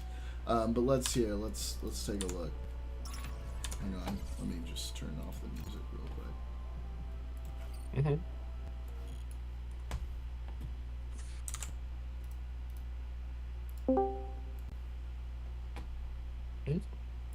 Hello? Hey, what's going on? Hey. We're talking Epstein stuff. Ooh. It's moving day for me. The survivors who are Oh, here yeah. today, whose courage and strength have brought us to this moment.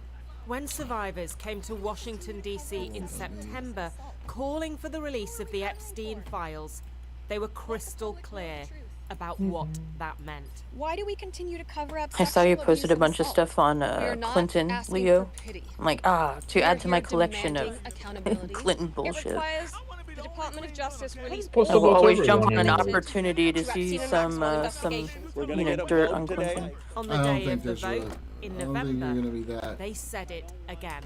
Nothing should be off limits. I post about everyone involved that I Please find. vote that I everything mean, like, fine. it's nothing like But smoking while some gunish. politicians called that the We were just first day of reviewing real reckoning with really. the Epstein class, potential many of these women were backgrounds on when they might have met with him. and they were right to be.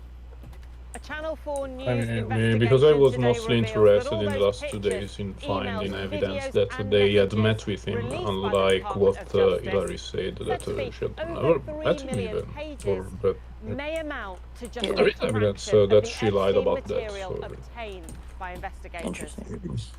Why do we think that? Because Yeah, I haven't these really images had a of chance to look at what you Epstein's posted, his so. Florida mansion in Hang on, 2009, there is, and his fancy I'm trying to New watch York this. townhouse. Hope you guys don't mind. I'm trying to watch this report that you sent me, Leo. You guys just give me a second here.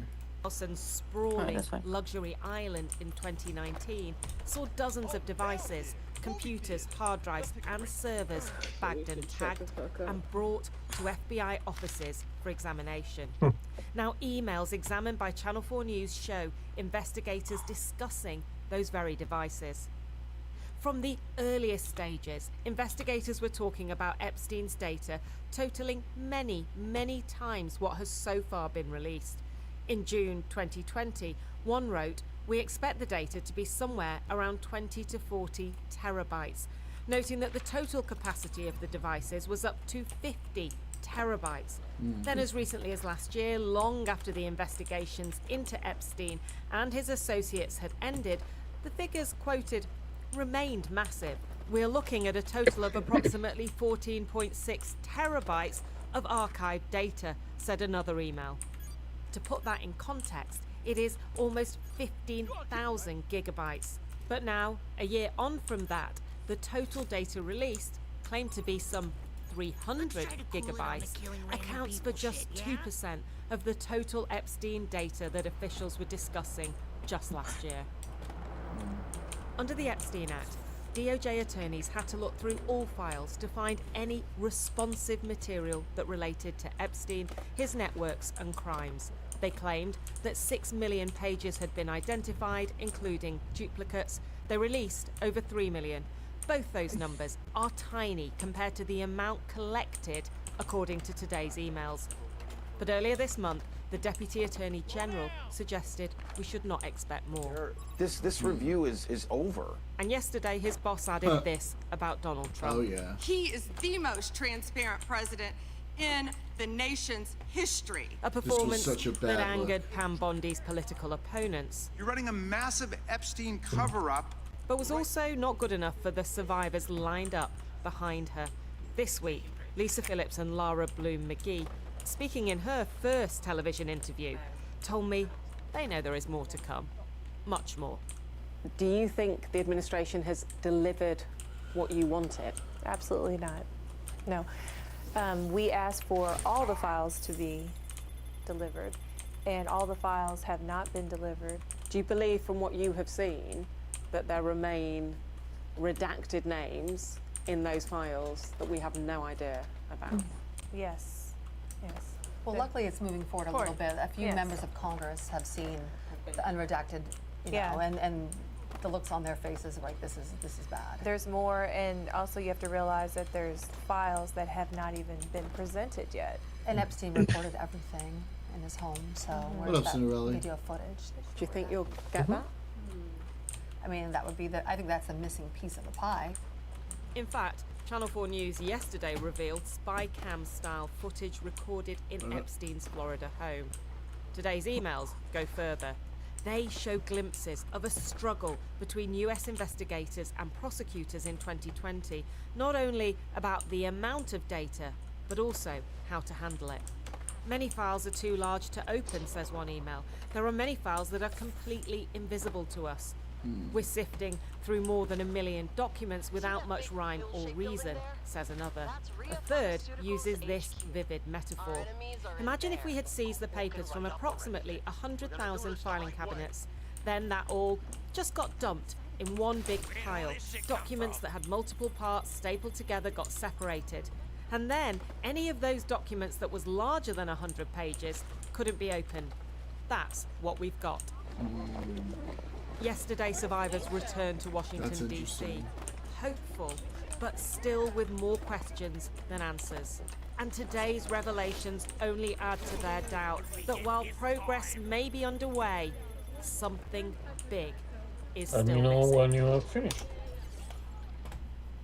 You know, I think this goes to the About heart halfway of why through. so many survivors feel unsatisfied, confused even, by the Epstein files. The amount released sounds like a lot, over 3 million pages or 300 gigabytes, but you know, the truth is, we do not know how much the Department of Justice took in because they haven't told us. We don't know if some of those servers were empty or unreadable because they haven't said. And what these emails uncovered by the Channel 4 News investigations team suggest is that it may be much more. And that chimes with how survivors feel. Because the truth is, even if what we've seen paints a dark and sinister picture, I'm standing here in 2026 talking to you about a scandal that began to unfold in the 1990s.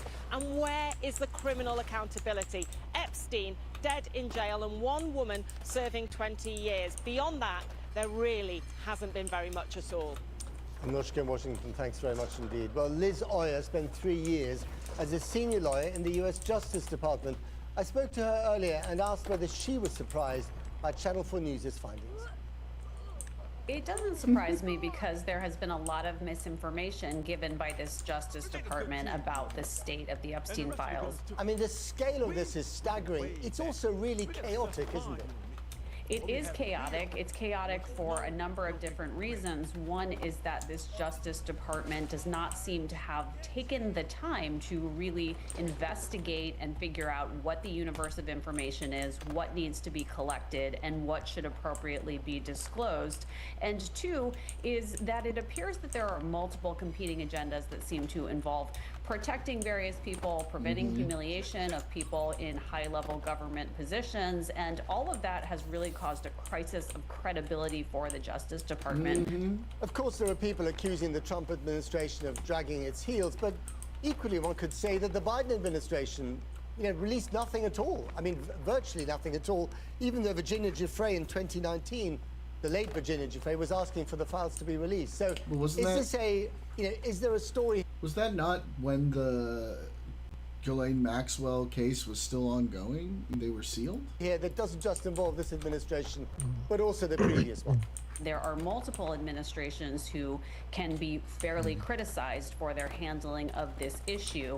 What's different right now is that we have a large group of victims who have come forward But it and was asked sealed. for justice here. The case was ongoing. We have a law that has been passed that requires the Justice Department now to release these documents. But even if only 2% of the files have been released so far, it is better than the 0% that were released, in the previous years. It does not appear But they that were there are any sealed! efforts The by case was Department ongoing! to seek any accountability for the many That's men Can you enlighten me? Yeah, when Biden was president, the Ghislaine Maxwell case was still ongoing, so the files related to it were sealed. In fact, they were still sealed under Trump, and they had to be unsealed by the laws that were passed. Not to mention, at the time, the Department of Justice was focused on Trump-related investigations and stuff like that, and just wasn't. The Epstein files weren't like a big thing in the media, in the spotlight. Exactly. Documents. There has been a statement by the Deputy Attorney General, Todd Blanche, that he does not believe there's any basis to bring any additional charges against anyone implicated in because these I files. heard And many that's that quite surprising. So I don't think that anyone, complaining the that survivors or the public why will weren't find these what's files come out of this, released satisfying. when And Biden what was do you think president, in and terms there of the was victims? I mean, others obviously who they're, said you know, because the case was ongoing Yeah, and they were under so they seal. could not release it. Yeah, you can't do that. That compromises the case. Like you can't do that. That would be bad. That would have a bad outcome. You don't want to do that. So, I hear this argument and I'm like, the case was ongoing. They were sealed, and that's all I say, over and over again. The case was fucking ongoing. They were sealed. First intention, mission here is to get justice. When you flood the zone with so much chaotic information, does it make justice more or less likely, do you think, at the end of the day? One of the most concerning developments is that we seem to be making backward progress in some respects. Jeffrey Epstein's partner in crime, Ghislaine Maxwell, was prosecuted and sentenced to 20 years in prison just a few years ago in 2022.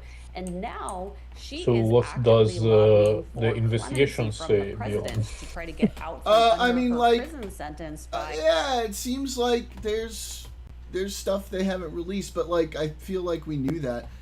There's a lot they haven't released. It's hard to like speculate on what's in there, right? If we don't see it, because at this point, without seeing it, it is literally just speculation. It could be a whole bunch of stuff. More than likely, 99% of it is just noise, and maybe a little bit of it is like really useful stuff. I don't know, but like it's just hard to know. We'll have to see if like, you know, Massey and Kana can get it released, you know? I mean, also the Transparency Act was passed only because Trump realized that he would have lost the vote in the House anyway. So he was like, it's about to. My understanding is it's about to happen again. They might push for a special master, which would be crazy, because they can't after that. You know, after that ridiculous showing from Pam Bondi, I don't think they can trust that the Justice Department is able to determine what is and isn't privileged, and I think they need a special master. So they will ask for basically an independent oversight over this. Yeah, an independent like review of the files to determine what is and isn't privileged. Yeah. Because at this point, you know, the DOJ has shown that it you know, is not able to be trusted on that. Because, like, you know, in those moments, that when she was saying privileged, that did not seem like a person taking this seriously.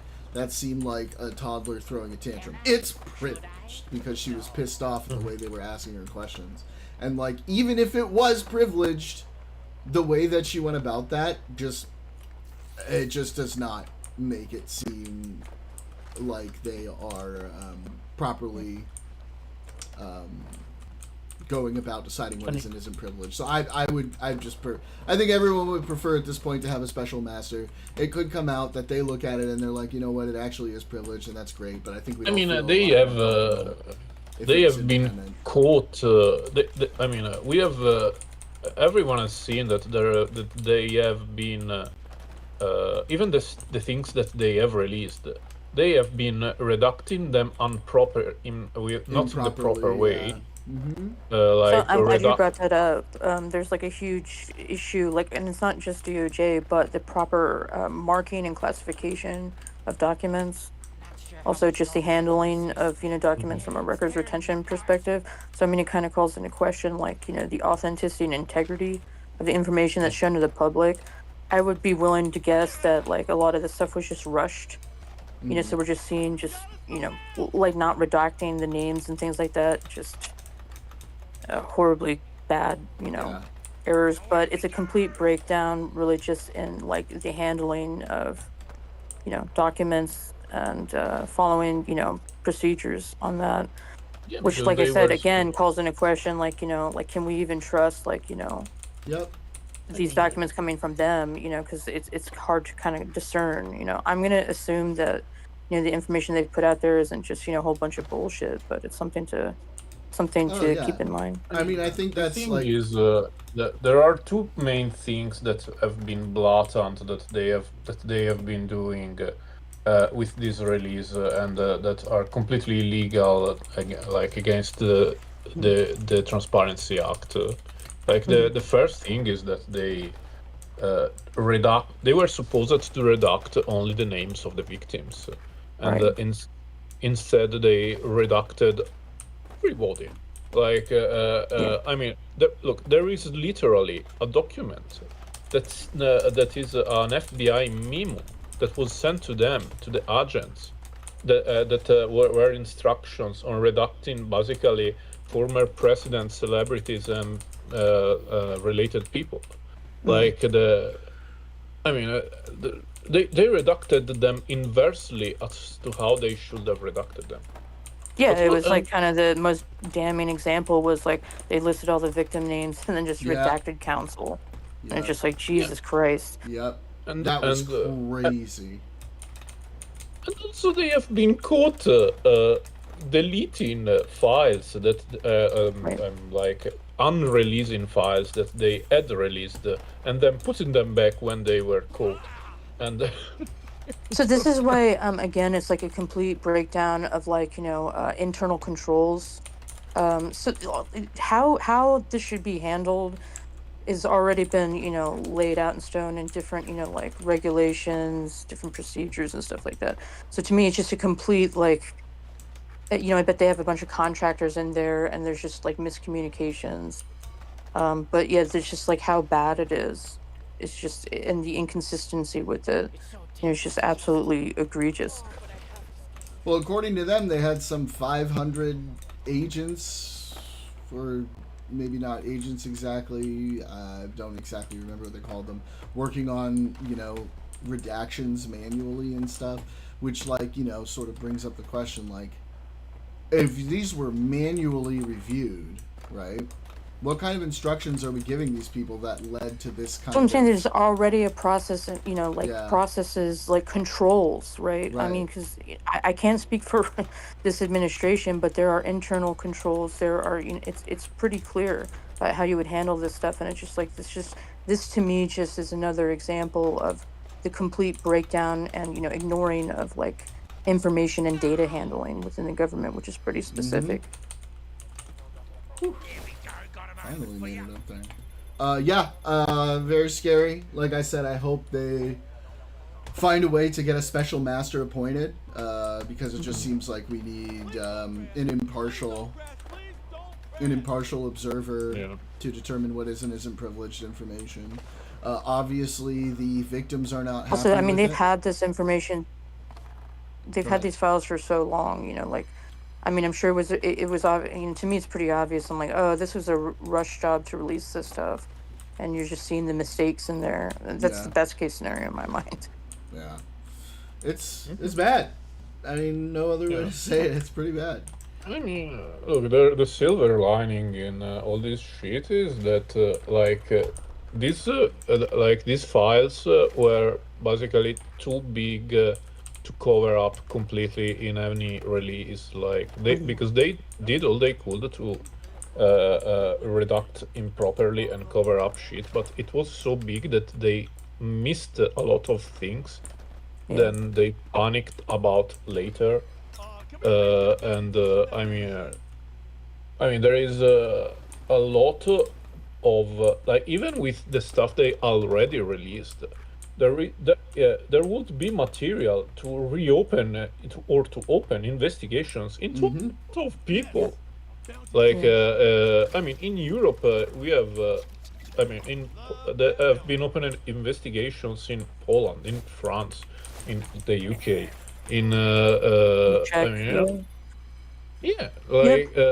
so only in the US here's there like hasn't been no investigation. Here's like another thing too, is it's like let's say just for the sake of argument that everything they say about Trump is true, right? We know it's not, But everything they say about Trump, he never knew Epstein, never talked to the guy, nothing bad at all. He cooperated, he works. He actually was part of the reason why Jeffrey Epstein got in trouble, because he testified. Let's say all of that is true.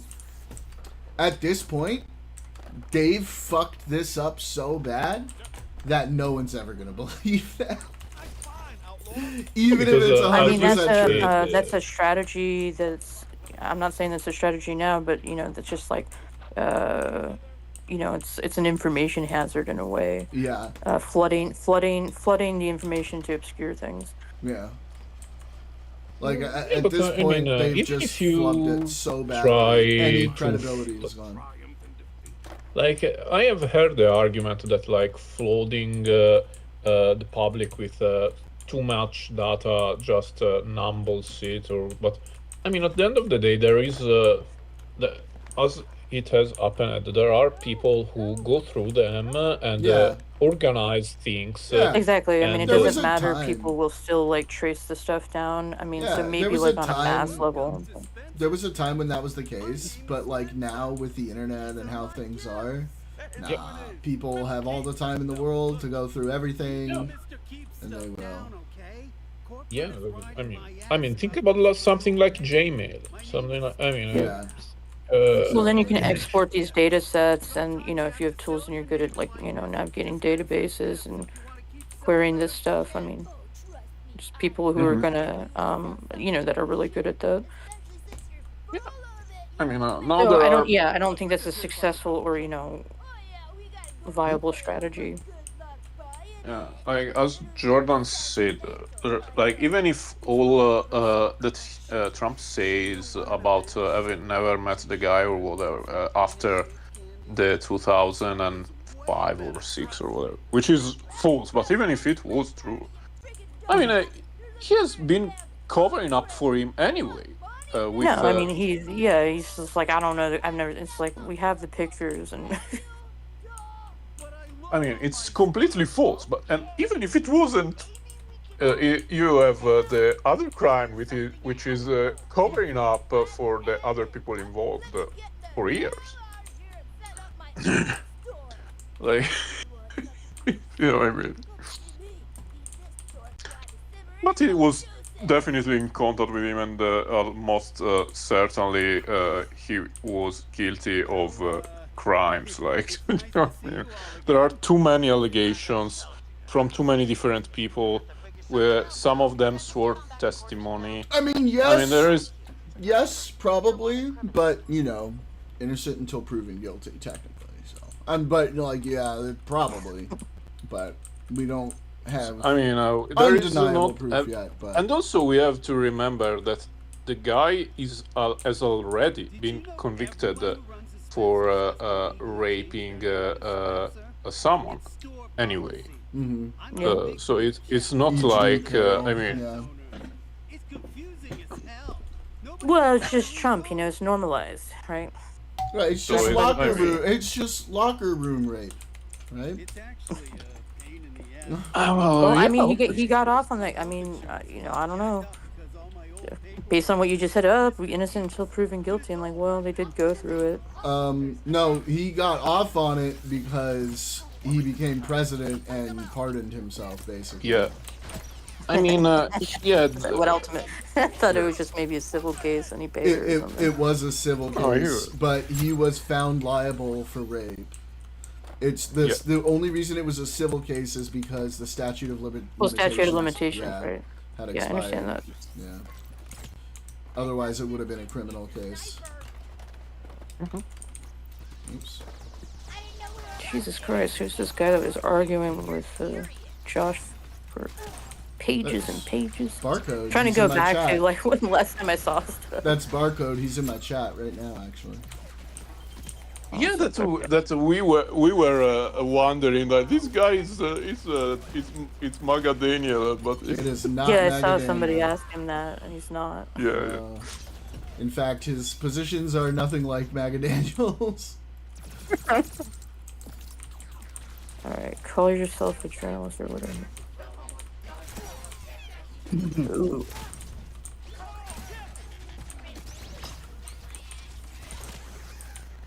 Oh, I remember reading. I'm reading when he first replied to Leo or something, and I think in my mind I just assumed it was Daniel because I didn't even realize there's somebody else. Yeah, because the color and the. Yeah, I just kind of. It's like, and the first thing he said to him, I'm like, oh, that's something that Daniel would say. Yeah, but to be fair, he was, I guess he was a bit less aggressive than Daniel usually. Certainly so. Okay.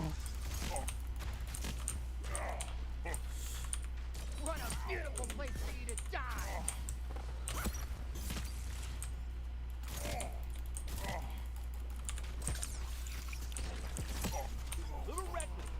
Got him.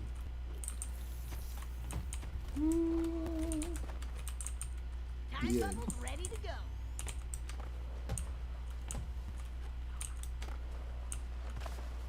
Oh, there's a sniper up there. Okay. Go, go, go, go, go, go. Two can play the sniping game. Yeah, and then there was this 2006 audio recording that came back on the spotlight recently, where Trump says that he had no age limit for sleeping with young girls. And they claimed that he'd stop at 12 years old. Wait, Trump said that, or Trump said that about Epstein? I heard about he Trump had said it about no age limit. I Not will 12. Yeah, can you link that? Because I have not heard that. Yeah, I listened to the audio, so I think this was an interview on a show that they did on him, so I don't know where it happened. Yeah, but And I think Jordan's asking, like, did he say 12-year-old? Like, that was the speculation, right? I don't think he said 12. No, he was like I mean, listen to the audio, but he's like here. Well, I'm married, so I can't like, but I have no limits. Yeah, so the assumption would be like 12. Yeah. What is the best thing That's about what I being heard. Donald That's what I Trump thought. I was right like, I now? don't think he said 12, but I mean, I'm married, okay. But, and I'm very happily would have a great work. But if I weren't married, I'd be able to get all of the girls I want, except for possibly Robin. Do you think you could now be banging 24-year-olds? Oh, absolutely. I have no trouble. Would you do it? I have no problem. Yeah, do you have an age limit, or would you... No, I have no age. I mean, I have an age... I don't want to be the like... upper bracket, yeah. Foley with, 12-year-olds. Can I make a prediction for you? Yes. I say you have one more marriage in you. Yeah. Well, that's nice. I'm sure Melania will... That was not any... That's a nothing burger. That was nothing. That was not anything, guys. I mean, if you watch that, all he's saying is like, it was like, do you have an age limit? I mean, like on the upper bracket, of course, he was like, oh yeah, of course, like I wouldn't be with like 12-year-olds or anything. That's what he said. That's nothing. I mean, it's not normal it's not normal for like a 50-plus-year-old say, I would basically implying I would sleep with a 13-year-old. That's not what he said. That's not what he said. He said they asked. They said he's like if he's like 24, like a 20. Would you sleep with like a 24-year-old? And he's like, sure. Like I don't care. Like I don't care about age. And then they were like, oh, and he was like, oh, well, like he was clarifying, like, oh, obviously not like the lower end. I mean, like the, I mean, it's still a weird thing to say. Just be like, like not under 18. Did you guys? I mean, you have to be like, no, not 12. Hang on, pause. Did you guys like open this just now and listen to it? I think you should open it and just listen to it first, because I don't. This is. I don't had think listened to it, but I will listen again. Yeah, I really don't think this is much of anything. That's fine.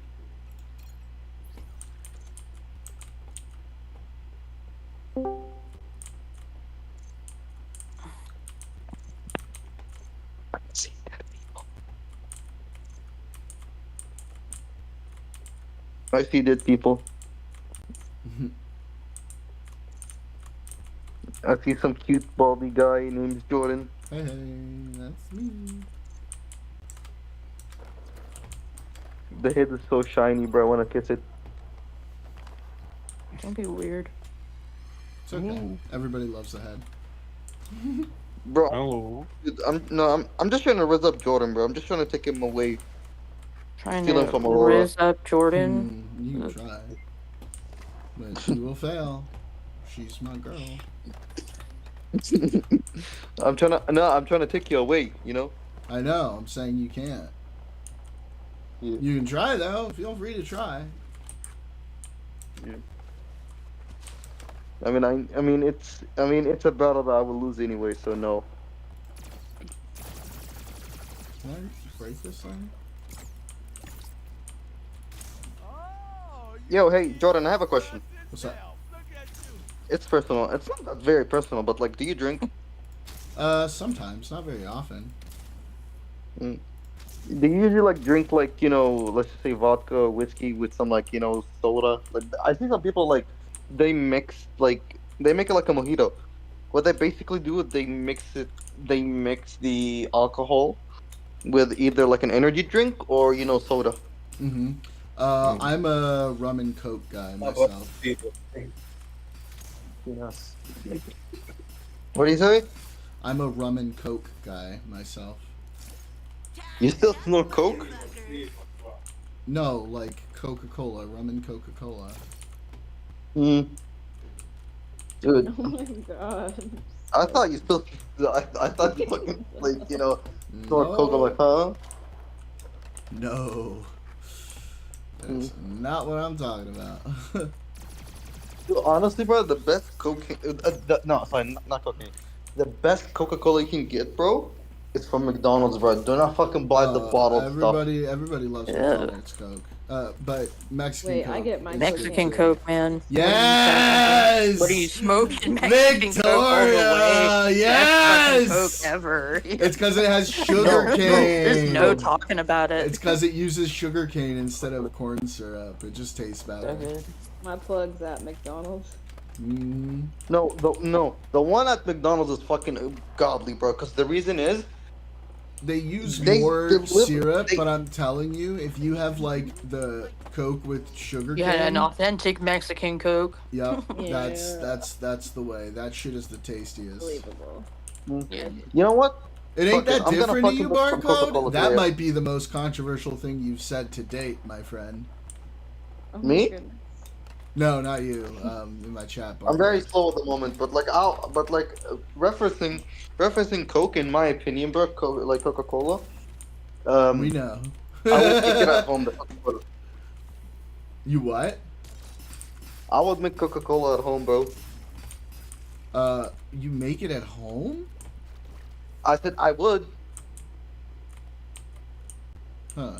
I mean, you can make cola at home, not The Coca-Cola. glass bottle is more. What if you Yeah, pour but it you don't into need a cocaine. cup? You don't need all that stuff. What if you pour it into a cup, Barcode? Then what? There's the thing like the McDonald's one, the McDonald's Coca-Cola, the McDonald's Cola. I heard from Joe Rogan podcast that they deliver it in a stainless container. The famous Joe Rogan. I was like Joe Rogan. I don't know about all that, but I'm teasing a little bit. He said, "Wait, what did he say? Repeat that." I was stuck on the Joe Rogan thing. So basically, that's what I heard, but it's been a long time ago. But you can search it. That like McDonald's, they ask the company to send their like Coca-Cola in a stainless container.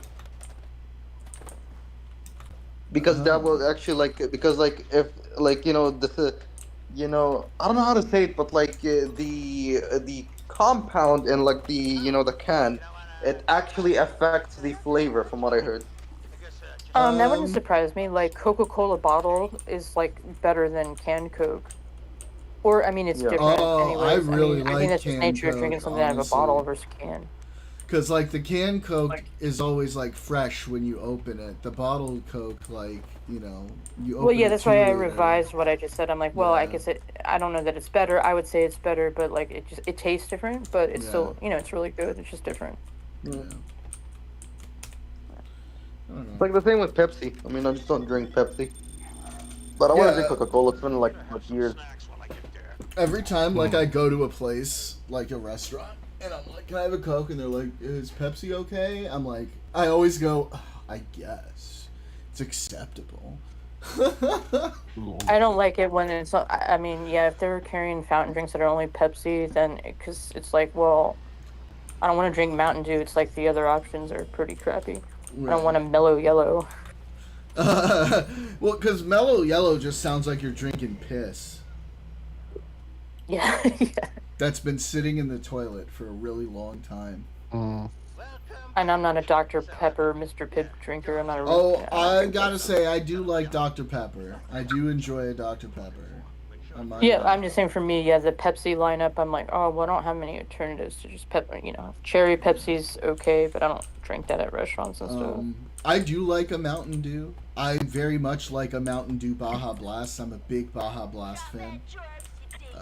I used to drink that all the time, but I wouldn't get that as a drink like at a restaurant. Well, they make it zero like with sugar my meal now, or whatever. So you can get it in cans now. You can get it at home. You have it at home now, not just Taco Bell. Who remembers Surge? I remember Surge. I think you can still get Surge. I'm sure there's still places you can get it, yeah, or like you can order it online. Yeah. All right, it is end of my early stream, friends. It's been fun. It's a very interesting conversation. Yeah. We'll pick it up. I'm probably going to be talking more Epstein stuff later on tonight anyway for the late stream, so we'll get back onto that as well. Leo, you popped your stream cherry. Welcome to the stream. I hope you had fun. It wasn't so bad, right? It wasn't too bad. Yeah, everyone's generally pretty chill here. But yeah, guys. So I'll be on in like around. I'll catch you later. 4 hours. Yep. We'll see you guys later. Everybody have a good time. Bye. I haven't had my fucking milk in a while. See y'all later, bro. See you, buddy. Later, Jordy. Peace. All right, chat. I will see you guys in a few hours.